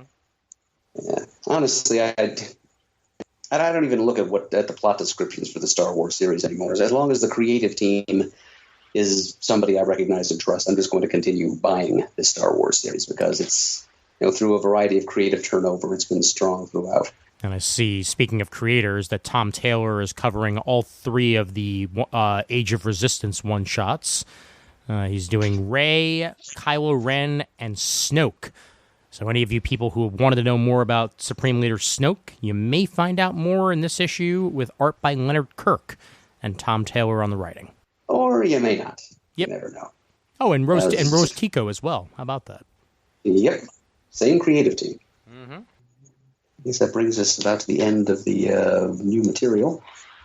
Yep. Anything you'd like to highlight under the collections? Let's see. They got new collections of Bendis's Daredevil, volumes 1 and 2 with the hardcovers there, so that's pretty cool. And then, other than that, there is an omnibus collection on page 111, which won't be available until January of 2020. So it's an advanced solicitation, but oh boy, what an advanced solicitation. Incredible Hulk by Peter David, Omnibus, Volume 1. Collecting Incredible Hulk 328, 331 to 368, Web of Spider-Man number 44, Fantastic Four 320, and material from Marvel Comics Presents 26 and 45. That is 1,000 pages of comics for $125. Yep. And you know what? They're going to need a lot of omnibuses to get through there because Peter David on the Hulk is one of the longest runs by any creator on any character in the history of the medium. That is true. That is very true. And the pencilers that started off with him here, I mean, come on. Dwayne Turner, Todd McFarlane, John Ridgway, Eric Larson, Jeff Purves, Dan Reed, Dale Keown, Sam Keith, and Keith Pollard, and Herb Trimpe, and Alex Seviuk. Come on. That's quality right there. Yeah, Peter David took huge leaps and bounds to revitalize that character after many years of, well, arguable stagnation. Yep. And the Gray Hulk was a way to do that. Hmm. And there's a hardcover collection of all 12 issues of Saladin Ahmed's Black Bolt series, which is going to be available January of 2020 as well under advanced soliciting. And I think think that's about it on collections for me. There really isn't a lot to spotlight this month. But, Murd, if you have anything else, go right ahead. Well, Chris would faint dead away if we didn't mention that towards the back of this section, I can't give you page numbers, 128 and 129, roughly, they're soliciting the trade for the Spider-Man life story miniseries. Yep. By Zdarsky and Bagley. And that will be on sale October 2019. So go ahead and bookmark an episode of CGS Book of the Month for around that time. Just read issue 5, actually, before we sat down to record, and hoo boy. It's a gut puncher, huh? Yeah, it most definitely is.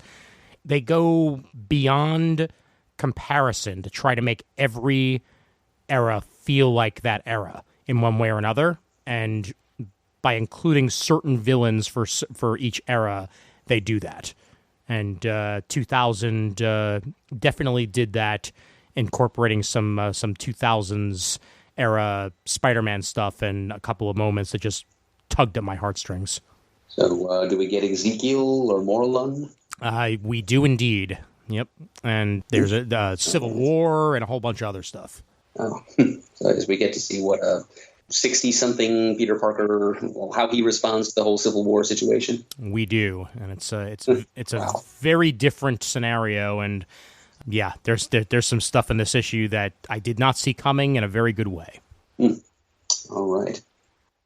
Oh, and one trade that I'm actually going to be buying, and I don't really buy a whole lot of collections from Marvel or DC, but on page 145. Man Wolf, the complete collection. Yes, if Chris were here, I'd ask him to imitate the blood-curdling howl of the Man Wolf from that Power Record album that he's always talking about that he had as a kid. But this is a collection of a whole mess of John Jameson as Man Wolf stories from those horror-happy days of Marvel in the 70s. Amazing Spider-Man, number 124, 125, a whole run of issues of Creatures on the Loose, a couple issues of Marvel Premiere featuring John Jameson as the Star God. Somehow he goes from rampaging werewolf to sword and sorcery in space. Had an interesting attempt at a rebrand there. And a bunch of other odds and ends thrown in as well. So yeah, from people like Jerry Conway, Marv Wolfman, Doug Monk, Tony Isabella, there's some artwork by John Byrne, some artwork by George Perez, some artwork by Gil Kane. Talented folks telling stories about this silly astronaut werewolf. I do tend to have a soft spot for Marvel's monster characters, and so I'm going to be adding that one to my little mini bookshelf of those creature compendia. Well done.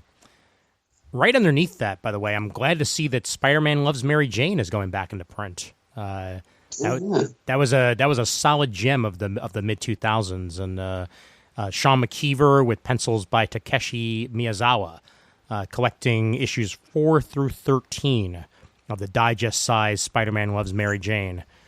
So anybody who hasn't checked it out is well worth checking out. Heck of a nice guy, Sean McKeever. Yes, he is. And that's it for Marvel. All right. So the time has come then to tackle the rest of the book. Bum, bum, bum.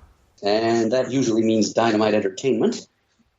All right, so they're leading off with a Vampirella and Red Sonja ongoing series. Interesting. Yeah, not a miniseries, but ongoing. Written by renowned colorist Jordi Belair, with art by Drew Moss. And this is another interesting recombination of the various licensed properties that Dynamite happens to own. And as is the case with most Dynamite issues, there's about 12 covers. Yes, there they are. Building Dynamite's line of James Bond comics. They're doing an OGN adaptation of Live and Let Die, written by Van Jensen, building on the work of Ian Fleming, art by Kuber Ball. That's a thing for fans of classic Bond. They actually just announced a new Bond ongoing that I'm sure will be in the previews, if not this coming month, but the one after that. that I'm looking forward to yet another discussing. Bond ongoing? Yeah, this one's supposed to be a retelling. I think like a almost along the lines of that G.I. Joe series that I mentioned, like from the ground up, James Bond, from what I'm hearing. So we'll see what that's like. Well, meanwhile, they're still publishing their pre-existing Greg Pak written James Bond 007 series, which is in the middle of a Goldfinger story. And I don't see a solicitation for it this month, but there's also Jeff Parker's James Bond Origin ongoing. And page 190 will, of course, mention, since we mentioned it last month, the Death-Defying Devil #2 by Gail Simone. Still buying that. Excellent. And on page 196, the third issue of Christopher Priest writing Vampirella. Pretty sure Chris is still buying that, and so am I. And they're Page 200. Oh, I'm sorry. Go ahead again. I was just going to say, on 199, right before what you were about to say, they're collecting the trade paperback of Army of Darkness Bubba Hotep. So if you want two different characters played by the same guy, try Army of Darkness Bubba Hotep. Oh. All right, and following that up on page 200, there is an oversized hardcover available in either standard or autographed editions of Kieran Gillen's take on the classic Charlton Comics character Peter Cannon Thunderbolt. I think it's about 5 issues worth of content. Nice. Word to boom. Boom, boom, da boom. Well, right away, go nuts on page 212. Well, this is really more of a Shane O'Brien go nuts kind of situation. But, yeah, it's a 12-issue maxi series tying into The Dark Crystal, specifically Age of Resistance, the hit Netflix series, which, if I'm not mistaken, has not premiered yet, so a little optimistic to be referring to it as a hit so soon. But yeah.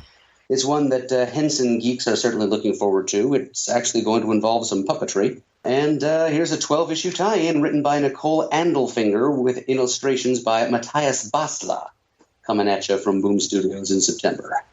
Very cool. 214 for the name alone. Well, not just for the name alone. And James Tinian IV is writing it, so that's what also interests me. But Something is Killing the Children. Numbers 1 of 5. You have to say it like that. Something is killing the children, you know? Sounds like an NBC movie of the week from the 80s. It does. Great. We've had an animated series from the 80s, and now we have a movie of the week. So I think we're batting 1,000. This is an all-new limited series about staring into the abyss to find your worst fears staring back. When the children of Archer's Peak begin to go missing, everything seems hopeless. Most children never return, but the ones that do have terrible stories. That's some good horror right there. Mm-hmm. I like the looks of the protagonist, with the monster face bandana and the sharp sword. Yeah, I dig it too. 50% off on DCBS. Yes, it is. They're not fooling me again on Angel. I am not going to mention it. Good for you. But I will mention on page 220, Cecil Castellucci is a name that keeps coming up, but this is a Girl on Film, an original graphic novel softcover, chronicling the life of award-winning young adult novelist and Eisner-nominated comic scribe Cecil Castellucci. So it's all about her life. It's a full graphic novel memoir.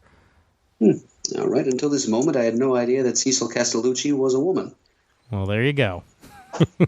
It's one of those innocuous names that could go either way. Yes. Could be Cecile, I guess, if she's of European extraction. True. I've always said Cecil, so I'm not. I could be wrong. Yeah, we have both been saying Cecil this whole time, but yeah. Now we know that it's a female Cecil. Exactly. But I like the look of the art and would like to know more about her. Well, this is a bio comic, so this is a perfect opportunity. Oh, wow. So it touches not only on Star Wars, but on Fame, starring Irene Cara? Well. Okay, then. Yeah, we've got an Art Baltazar book on pages 226 and 227. Apparently without input from Franco this time around, but it's called Drew and Jot. And it's an original hardcover graphic novel starring Drew and Jot, a superhero and his pet dog. The subtitle is Dueling Doodles, and that pretty much says it all. It's the art. It's just a art's signature art style. Just some lighthearted, all-age appropriate kiddie superheroics. And mentioning all ages appropriate and heroics, right above you on 225, Rugrats: The Last Token. One token to rule them all. I love Rugrats, and I'm happy to see them continuing in one form or another. Notice how similar the word token is to the name Tolkien. Definitely. Me thinks it was on purpose. Me thinks the same way. Mm-hmm. Well, those of you Henson geeks out there who are eager for the Dark Crystal maxi series, there's also Jim Henson's The Storyteller prose project here on page 234, including some stunning new illustrations to go with it. It's 9 folk tales inspired by the Jim Henson series, The Storyteller. Very cool. I actually just finished watching. There's a YouTube channel that was going through the history of Jim Henson and his many projects over the years. Sort of like a mini series based on him. It was called it's the YouTube channel Defunctland. And they had a 6-episode miniseries as part of their Defunct TV, where they went through the history of Jim Henson from start to finish. Yeah, I think I've seen the Sesame Street chapter of that coming up on my YouTube screen. It is very possible. We got on page 237 the softcover collection of Adventure Time Season 11. For anybody looking for continuation to the story after where we left off on the animated series. That's volume 1 of that collection, and looks like we'll be continuing. All right. So Adventure Time fans can still get their fix. Yes, we can. Anything else to be said about Boom? Nah, I think we boomed. All right, then. Let the aftershocks carry us on to the rest of the book. Mm-hmm. Dave Sim has a book on page 246, Iron Manticore. Gee, I wonder what they're parodying. I could take a guess. Yeah, the cover goes whole hog into the drunkenness of Iron Man, and it looks like the one shot itself is very much leaning heavily into that. Yep, churning out some clever pastiches these days is Dave Sim. Yes, he is. All right, for fans of the artwork of Charlie Adler, who are still reeling from the news of the cancellation of The Walking Dead, here's a thing from a company called Ablaze LLC called Vampire State Building. And it's kind of a horror action story about somebody who's trapped in a skyscraper filled with vampires. And it is drawn by Charlie Adler. So he's just straight up moving on from zombies to vampires. Good for him. Yeah, just moving on to harder monsters. Gotta love cover D in that, by the way. The late 80s, early 90s Marvel send-off. Yeah, that looks very Infinity Gauntlet-ish. Yes, it is. All right. Under Abstract Studios on page 254, the 4th issue of 5 Years by Terry Moore, which is like a jam book crossing over characters from a bunch of different Terry Moore series. Bring that up, lest people forget that it's being published. Any idea how many issues it's supposed to run? None at all. All right. But at least 4. Haha. All right. And something from Action Lab Entertainment that I've got to bring up. On page 255, we have got an original trade paperback called Lifted of Gods and Thieves. Now, this is something that has its origins in a Kickstarter campaign. I just this very afternoon received my copy of this in the mail. Nice. And it's a story that's got... it's a CGS family affair. There are some old school Comic Geek Speak listeners and forum personalities involved in this. It was created by our old friend Sean Pryor, with input from Keith Cunningham, who used to post on the forums as Vorpal Keith. It was written, it doesn't say so here, but it was written by Chris Murrin, who still frequents the forums from time to time. So he is the writer on this. Art by John Rodriguez and Uko Smith. And it tells the story of professional thief Sarah Jackson, who has a high-tech bodysuit that allows her to teleport short distances. And she uses this to heist a few ancient Egyptian artifacts, which puts her in the crosshairs of not only a sinister cult with ties to ancient Egypt, but also a sinister council of cosmic beings who have a vested interest in these powerful artifacts that Sarah has stolen. So it's kind of some 21st century Indiana Jones action with some metaphysical consequences, and it's written and drawn by, written at least, and edited by some old familiar faces from the old days of Comic Geek Speak. So if you've been around the podcast long enough to remember who Sean Pryor, Chris Murrin, and Keith Cunningham are, do us all a favor and pick up Lifted of Gods and Thieves through Sean's Action Lab Entertainment. It'll set you back not quite $10, nice. Especially if you order it from dcbservice.com. Yeah, I unfortunately missed out on the Kickstarter as it was running, so I will gladly pick up a copy, if not from this previous catalog, then shortly thereafter, because Sean is my boy, and Keith, and the rest, and Chris and all those guys. I've been talking to them for years in one way or another, and I'm happy to see it making its way over to the Action Lab stable, and I will gladly pick it up. And also, I will never forget Sean sitting in a hotel room with me and Raph and a bunch of others having one of my favorite Comic Timing recordings of all time after Super Show one year. It was classic good times. Yeah. Pure magic. Amen to that. I'm going to do Aftershock on page 262. Midnight Vista, #1.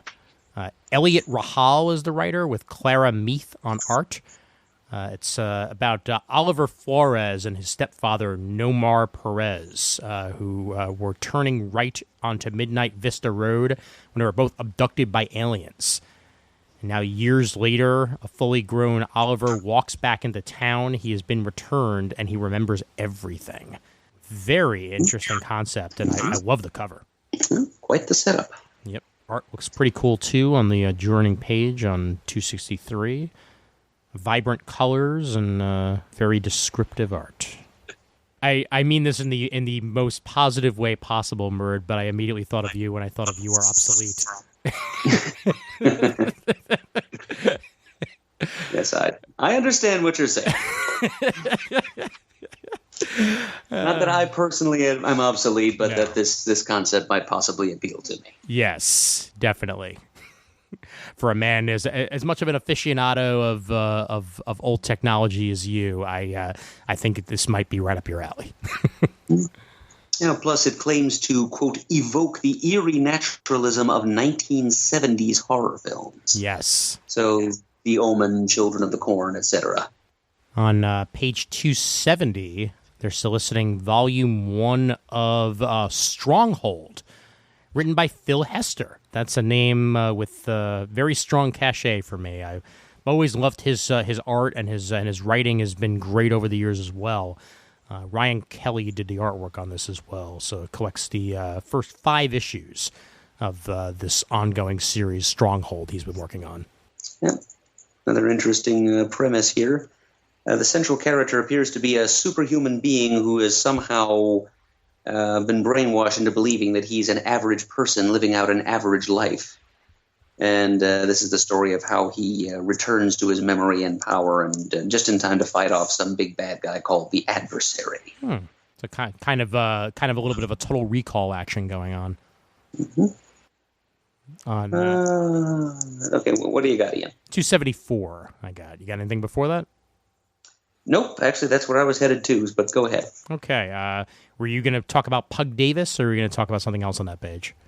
Actually, I was going to mention Bug Davis and then throw it immediately to you. But yeah, it's for Steven Universe fans. This is created by Rebecca Sugar, who also created Steven Universe. Yep. Yeah, and this is a lot of her early comic book work being collected into one trade paperback here. and seems to have that same general style and wit that Rebecca Sugar is known for on Steven Universe. I'm wondering what her early stuff looks like, and may give it a shot just for that. Absolutely. And then on 275 from Albatross Funny Books, we've got Eric Powell of the Goons' annual Spook House Halloween special. Now, on Rich Witch's Brew of Horror and Humor. And on 279, there's a new Casper's Haunted Halloween #1. Yep. Written and drawn by nobody in particular, apparently. Exactly, because who cares about who writes and draws something as long as we solicit it? Because we're American mythology. Oh, boy. Yep, they've got their hands on some pretty decent properties, but I'm a little leery of the way they do business. Yeah. That's all I can say. Yep. I do have something on 280. Nancy, the Olivia James Collection, Volume 1. Olivia James became the first woman to write and illustrate the classic comic strip Nancy in 2018, and I love what she's been doing with the character. It's breathed new life into a comic strip that's existed for years and years and years, and I love sharing them on Facebook. I love coming across them whenever I do, and I'm glad to see them collected here in one hardcover collection. So Nancy, the Olivia James Collection, Volume 1, on page 280. Well, you have instantly piqued my interest there, Ian. And I don't think I'm going to lay down however much money DCBService.com is asking for this hardcover, but I am inspired to seek out a couple of strips online. Yep, definitely. It's actually 45% off on DCBS for $8.24. All right, next thing I've got to mention is clear up on page 287. And we have got a heavy hitter coming out from Archie. Hot off the success of Archie 1942, we've got Archie 1955 from the same creative team. We're rolling with art Mark Waid and Brian Augustin, and this time the art is by Tom Grummett. And it's going to be a slightly more upbeat story this time, rather than Archie and the Riverdale gang coping with the horrors of World War II. Instead, this is going to be like the first iteration of The Archies. Archie diving into the morning days of rock and roll. So we've got Guitar Hero Archie. Yeah, this is a fantastic creative team. I'm definitely buying this miniseries. And if Wade and Augustin and whatever artistic partners they come up with want to continue doing one of these miniseries for each decade between the 40s and the present, they can just count me in. Yeah, and especially with Tom Grummett on art. I'm a huge Tom Grummett fan. You already got Mark Waid on there. You add him too. I'm sold. Mm-hmm. I can go all the way down to 301. So if you got anything in between there, be my guest. No, just go ahead and jump in. All right. So I wanted to bring up the Big Finish audio for a moment, just because I realized after the fact, it was pointed out to me on Facebook where I'd heard the name David Warner before when I was bringing up on the on our top 5 episode. Who had played Ra's al Ghul in Batman the Animated Series. I knew him from the Big Finish audio dramas from Doctor Who, where he actually played the Doctor. He played a variant of the Doctor in multiple Big Finish audio dramas. So that's a bit more history on him to add to the name that I couldn't quite think of where I knew him from, but that was where I knew him from.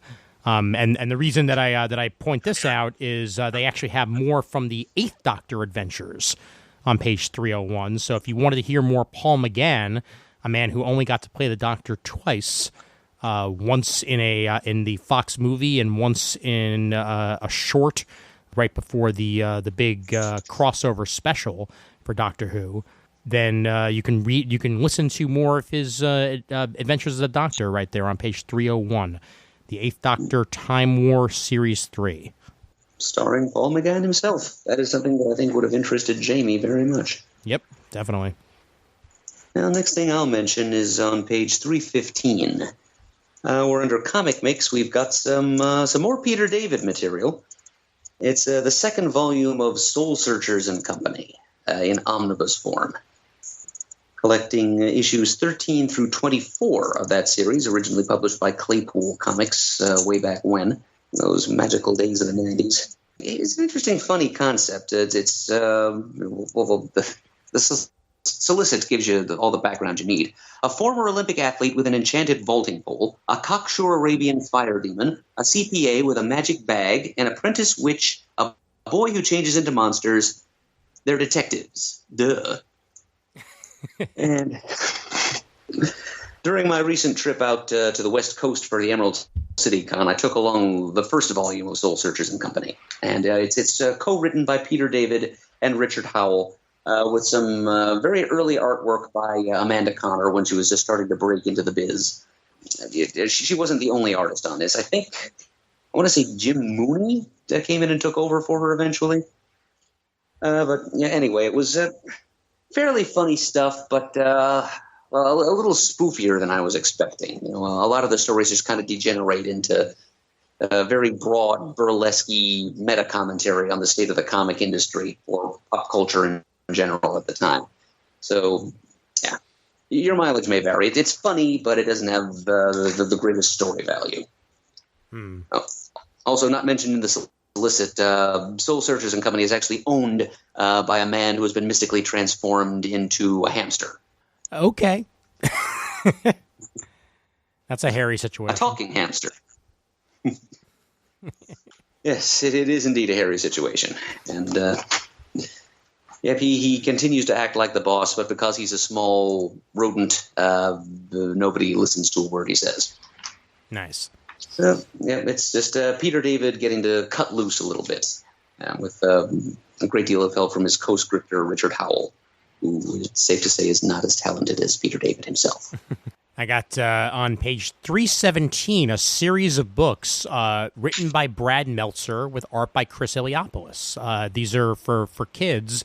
They're a series of biographical books. I Am Brave, a little book about Martin Luther King Jr., I Am Caring, a little book about Jane Goodall, I Am Marie Curie, and I Am Walt Disney. And again, all being worked on by Brad Meltzer with Chris Eliopoulos on art. That's kind of awesome. Not a project I ever thought I'd see Brad Meltzer's name attached to, but there it is. Yep. We got a reference book on page 319. The Marvel book, Expand Your Knowledge of a Vast Comics Universe by Stephen Wyacek. And it looks like it just goes through as many Marvel characters and the history behind them as it can possibly fit into one book.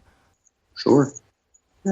One thing under Fantagraphics that caught my eye, page 328. I think this is a prose book, actually. I don't think there's any artwork involved necessarily. Zapped by the God of Absurdity, the best of Paul Krasner. A collection of Paul Krasner's writing that functions both as a retrospective and a memoir. Talks about his interactions with people like Lenny Bruce, George Carlin, Johnny Cochran, Larry Flint, Squeaky Fromm, Charles Manson, and Robin Williams. Not to mention the time he took an acid trip with Groucho Marx. Wowee.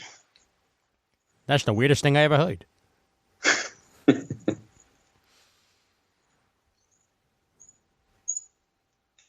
Said the secret word. Swordfish.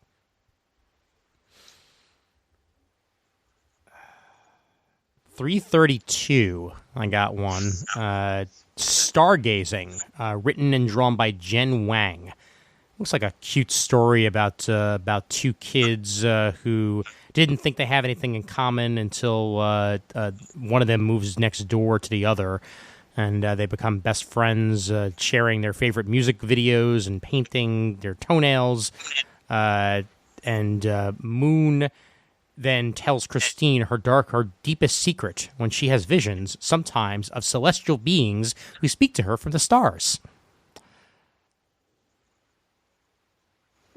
Add that in for some added fantasy value there or supernatural value. Well, if I were within the age bracket for that book, that is exactly what it would take for me to pick it up. Yep. So Good creative choice there, Jen Wang. Mm-hmm.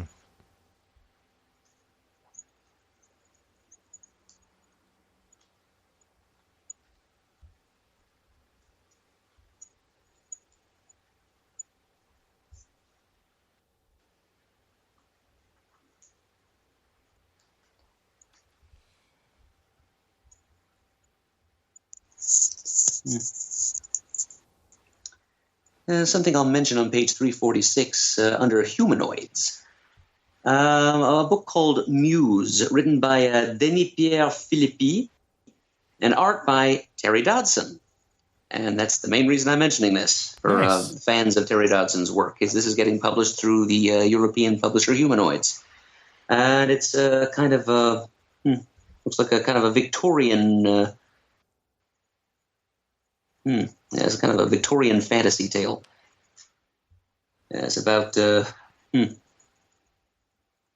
if I'm reading the solicitation copy correctly, it's about a naughty governess in Victorian times who gets drawn into the strange and surprising world of the mansion where her employers dwell, and whose nocturnal ambiance seems so amenable for very strange dreams. It's drawn by Terry Dodson is my main point here. So if you're fans of his artwork, this is a different kind of context in which to experience it. Most definitely. Got on page 356. It's called Witchy. It started off as a webcomic about 5 years ago, and now it's being collected in full here. In the Witch Kingdom Hylian, the strength of your magic is determined by the length of your hair.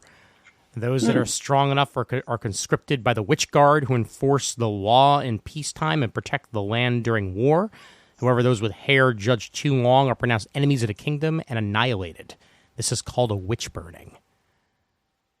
Very fascinating concept, and the art is youthful and vibrant.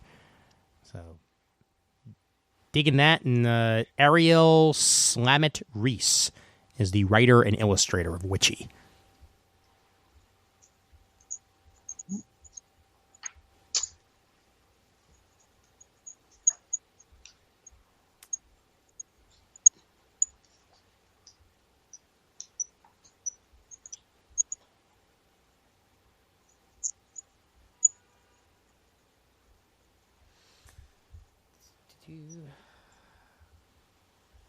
All right. Next thing I've got is all the way up under Oni Press. Go ahead. Yeah, it's on page 373. It's one of those Rick and Morty Presents one-shots that Oni puts out from time to time. And this one is a flashback to an earlier point in the life of Rick Sanchez when he was in a band along with his friends Bird Person and Squanchy. The band was called the Flesh Curtains. They were deliberately terrible, and they were out to shock rock the galaxy with their terrible music. And this one shot looks at that earlier point in Rick's life. And I think I can bring myself to purchase and read that story. I had just gotten to that page as you were saying it, and I'm glad you mentioned it because I haven't seen anything that's really like in the past of Rick and Morty yet, and it's nice to go a little bit further into that.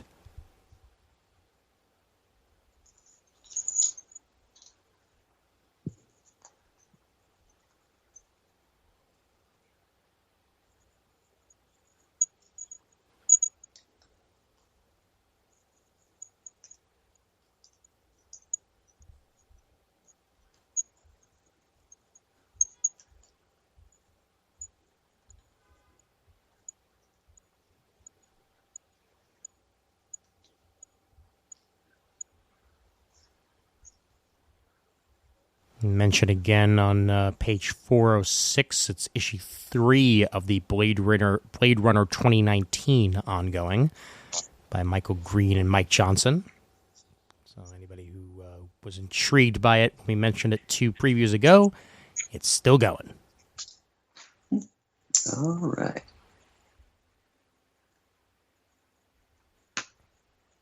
Let me jump back real quick to page 393. And actually a few pages after that. Frank Miller is apparently writing and drawing a young reader's graphic novel, or illustrated prose, excuse me, but he's providing illustrations for it. It's called Cursed, and it's a female-centric feminist retelling of the Arthurian myth, in which a young woman who named Nimue, which is a name that comes right out of the Arthurian cycle. She was supposed to be the wicked nymph that lured Merlin away and locked him up for like centuries. But here, Nimue is the name of the main character. She's the one who's bearing Excalibur. Arthur is just like a roguish young mercenary. So it's a very decentered retelling of the classic King Arthur story. And it's brought to us by Frank Miller, trying something a little bit different. And it's going to be a Netflix original series soon. Because everything is.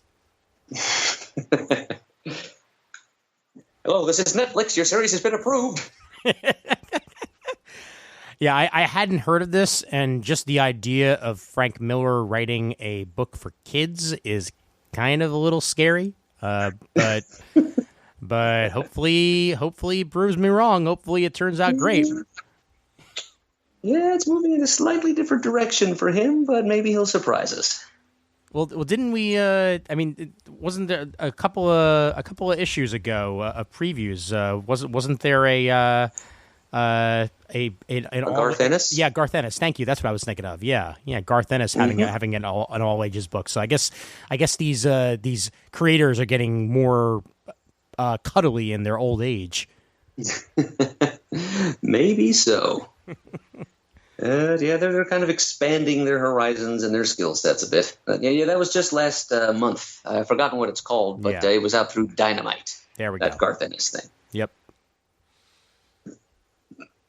Got a Lovecraftian horror mystery out of Titan on page 408. Cromwell's Stone, written and drawn by Andreas. That's his only name. But the last survivors of a mysterious voyage are disappearing in strange circumstances, and Cromwell's Stone must solve the mystery before he joins them. Yeah. Looks good. Mm-hmm. Yeah, looks like a 70s pulp fantasy. Yes, it does. And if Mr. Eberly was with us, he'd be on page 412, talking about Alter Ego 161. Full issue tribute to Stan the Man Lee and his contributions to comics. Roy the Boy Thomas writes on his more than 50-year relationship with Stan and shares 21st century emails from Stan, parenthesis, with his permission, of course, end parenthesis. Well, I certainly hope so. Yep. With art by a whole lot of people who worked with Stan. That sounds like it is made for Chris and made for me, for that matter. That may be an alter ego I pick up.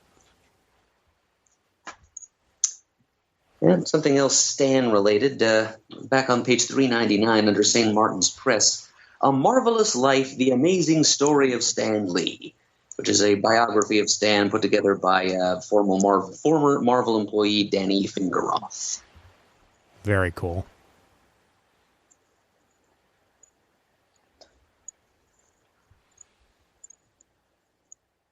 Oh, it looks like Tomorrow's has put out a history book about itself.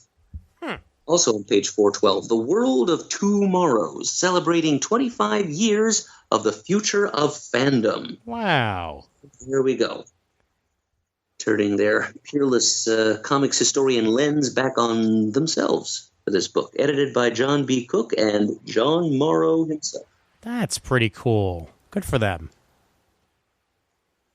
It's hard to believe. Yeah, wow. The 25 years of Tomorrows already.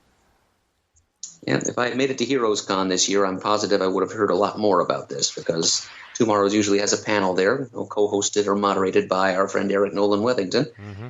And sorry I missed hearing about this. But we know now.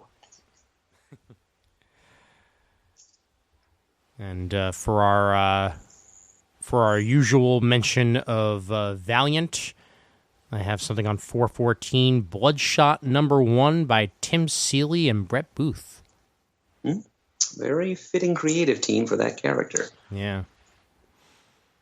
Yep. Tim Seeley certainly has the cred from Nightwing and Hack Slash, and Brett Booth over at Teen Titans and Batman Beyond, and he'll be working on that Flash Forward Wally West book as well. Yes, so he will.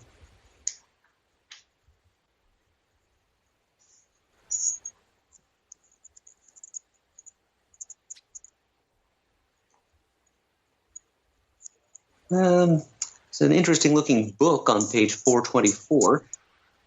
Star Trek, The Official Guide to the Animated Series hardcover. So, yes, this is the Star Trek Animated Series. More or less complete history of which was presented in article form in the first issue of tomorrow's Retro Fan magazine. And I can remember watching episodes of this on Nickelodeon back in my youth. It's something that I probably should have put on my alternates list for favorite animated series, come to think of it, because it was put together by personnel, both actors and writers, who were involved with the live-action TV series. And it really was comparable in quality to the live-action series. Sabotage. That's all I ever think of when I think of the Star Trek animated series. You say sabotage, I say sabotage. but it was really the pedigree on that was pretty positive as it was happening, and very much served as almost like a full season of the Star Trek TV show, just in animated form, and that's what I liked about it. Yeah, he was able to tell some stories that effects budgets just didn't allow for live action. Yep. And I think that brings us about to the end of the American comic section. What have you to say about the manga offerings, Ian? Well, first thing I'll bring you to is on page 448. For the completionists in the room, Assassination Classroom, the complete box set. Now, Assassination Classroom is one of the weirdest things I've ever watched. It's about this like entity that comes down to Earth and tells them that he's going to destroy the world unless someone can kill him. And as part of the deal is he starts being a teacher at the school. And while at the school, everybody who is in that class is trying to kill him. They're being taught to kill him, and they're trying to kill him. And he's this yellow blob with almost like tentacles for legs. It's such a strange character design, and yet at the same time, I love it. I own a freaking statue of it. Like that's how that's how compelling of it is for me. The manga is supposed to be great. The series I know is available on Hulu and a bunch of other places. But if you wanted to check that out in full, this would be the place to do it. And it was a Eisner Award nominee in 2016 for Best U.S. Edition of International Material. That is something. I also have on page 449, The Way of the House Husband. Former Yakuza legend leaves it all behind to become your everyday house husband. But it's not easy to walk away from the gangster life, and what should be mundane household tasks are anything but. Weird stuff like that always drags me in. And this looks like it's gonna be almost like great teacher Onizuka level fun. So I will give that a go myself. The Way of the House Husband. And I think that's just about it. Just scrolling down a little bit more here. Yeah, nothing else really jumps out at me. So I think we've shot our bolt. All right. Yeah, Assassination Classroom does sound like a truly bizarre reading experience. Yes, it does, and so does House Husband, for that matter, but in a different way. True that. Yep. All right, and nothing from the back of the book. There rarely is, but I'll take a quick look real quick. Yeah, just a whole bunch of shirts that I'm not going to buy because I don't have the money to. So I think that's just about it. You got anything there? Seems to me there was a collection of cereal mascot minifigures that looked interesting, but darn if I can remember what page they were on, and wouldn't you know, I neglected to dog-ear it. Well, I'm just because I happen to be passing by it. There's a Batman the Animated Series opening sequence artifact statue that, if I had the money for it, would already be bought. It's on page M9. It is striking just how beautiful this statue is.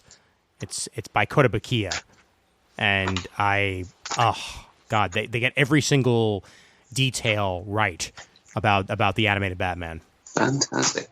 Which was, after all, your number one choice. Yes, it was. Our recent top 5 ranking. Yep.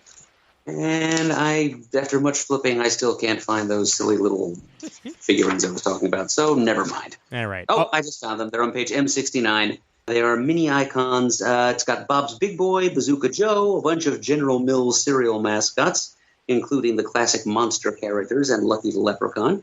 And also Kool-Aid Man, Mr. Owl from the Tootsie Pop commercials, the Jolly Green Giant and his apprentice Sprout, and hostess characters, Twinkie the Kid, King Ding Dong, and Fruit Pie the Magician. How many licks does it take to get to page M69 of previews?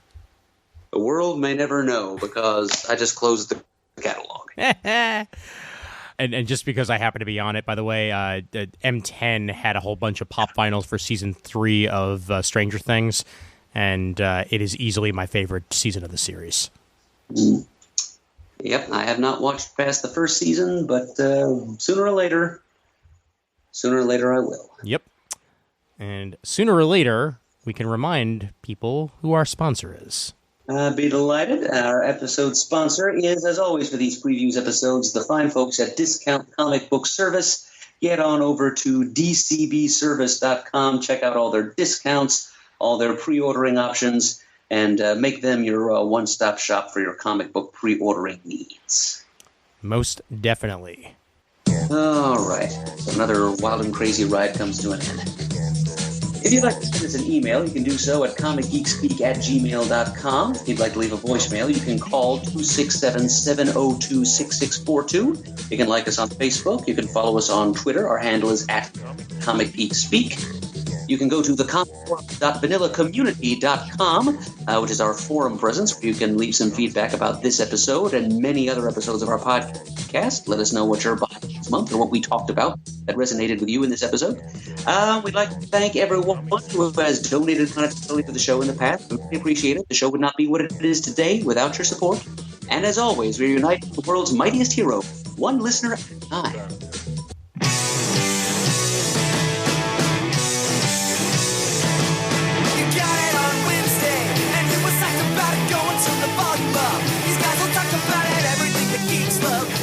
Laser beams, opinions like the seasons on everything you read in comics, movies, games, toys, artists, comic geek speak, comic geek speak, comic geek speak, comic geek speak, comic geek, uniting the world's mightiest heroes. This is Comic Geek Speak. You will not defeat me, computer.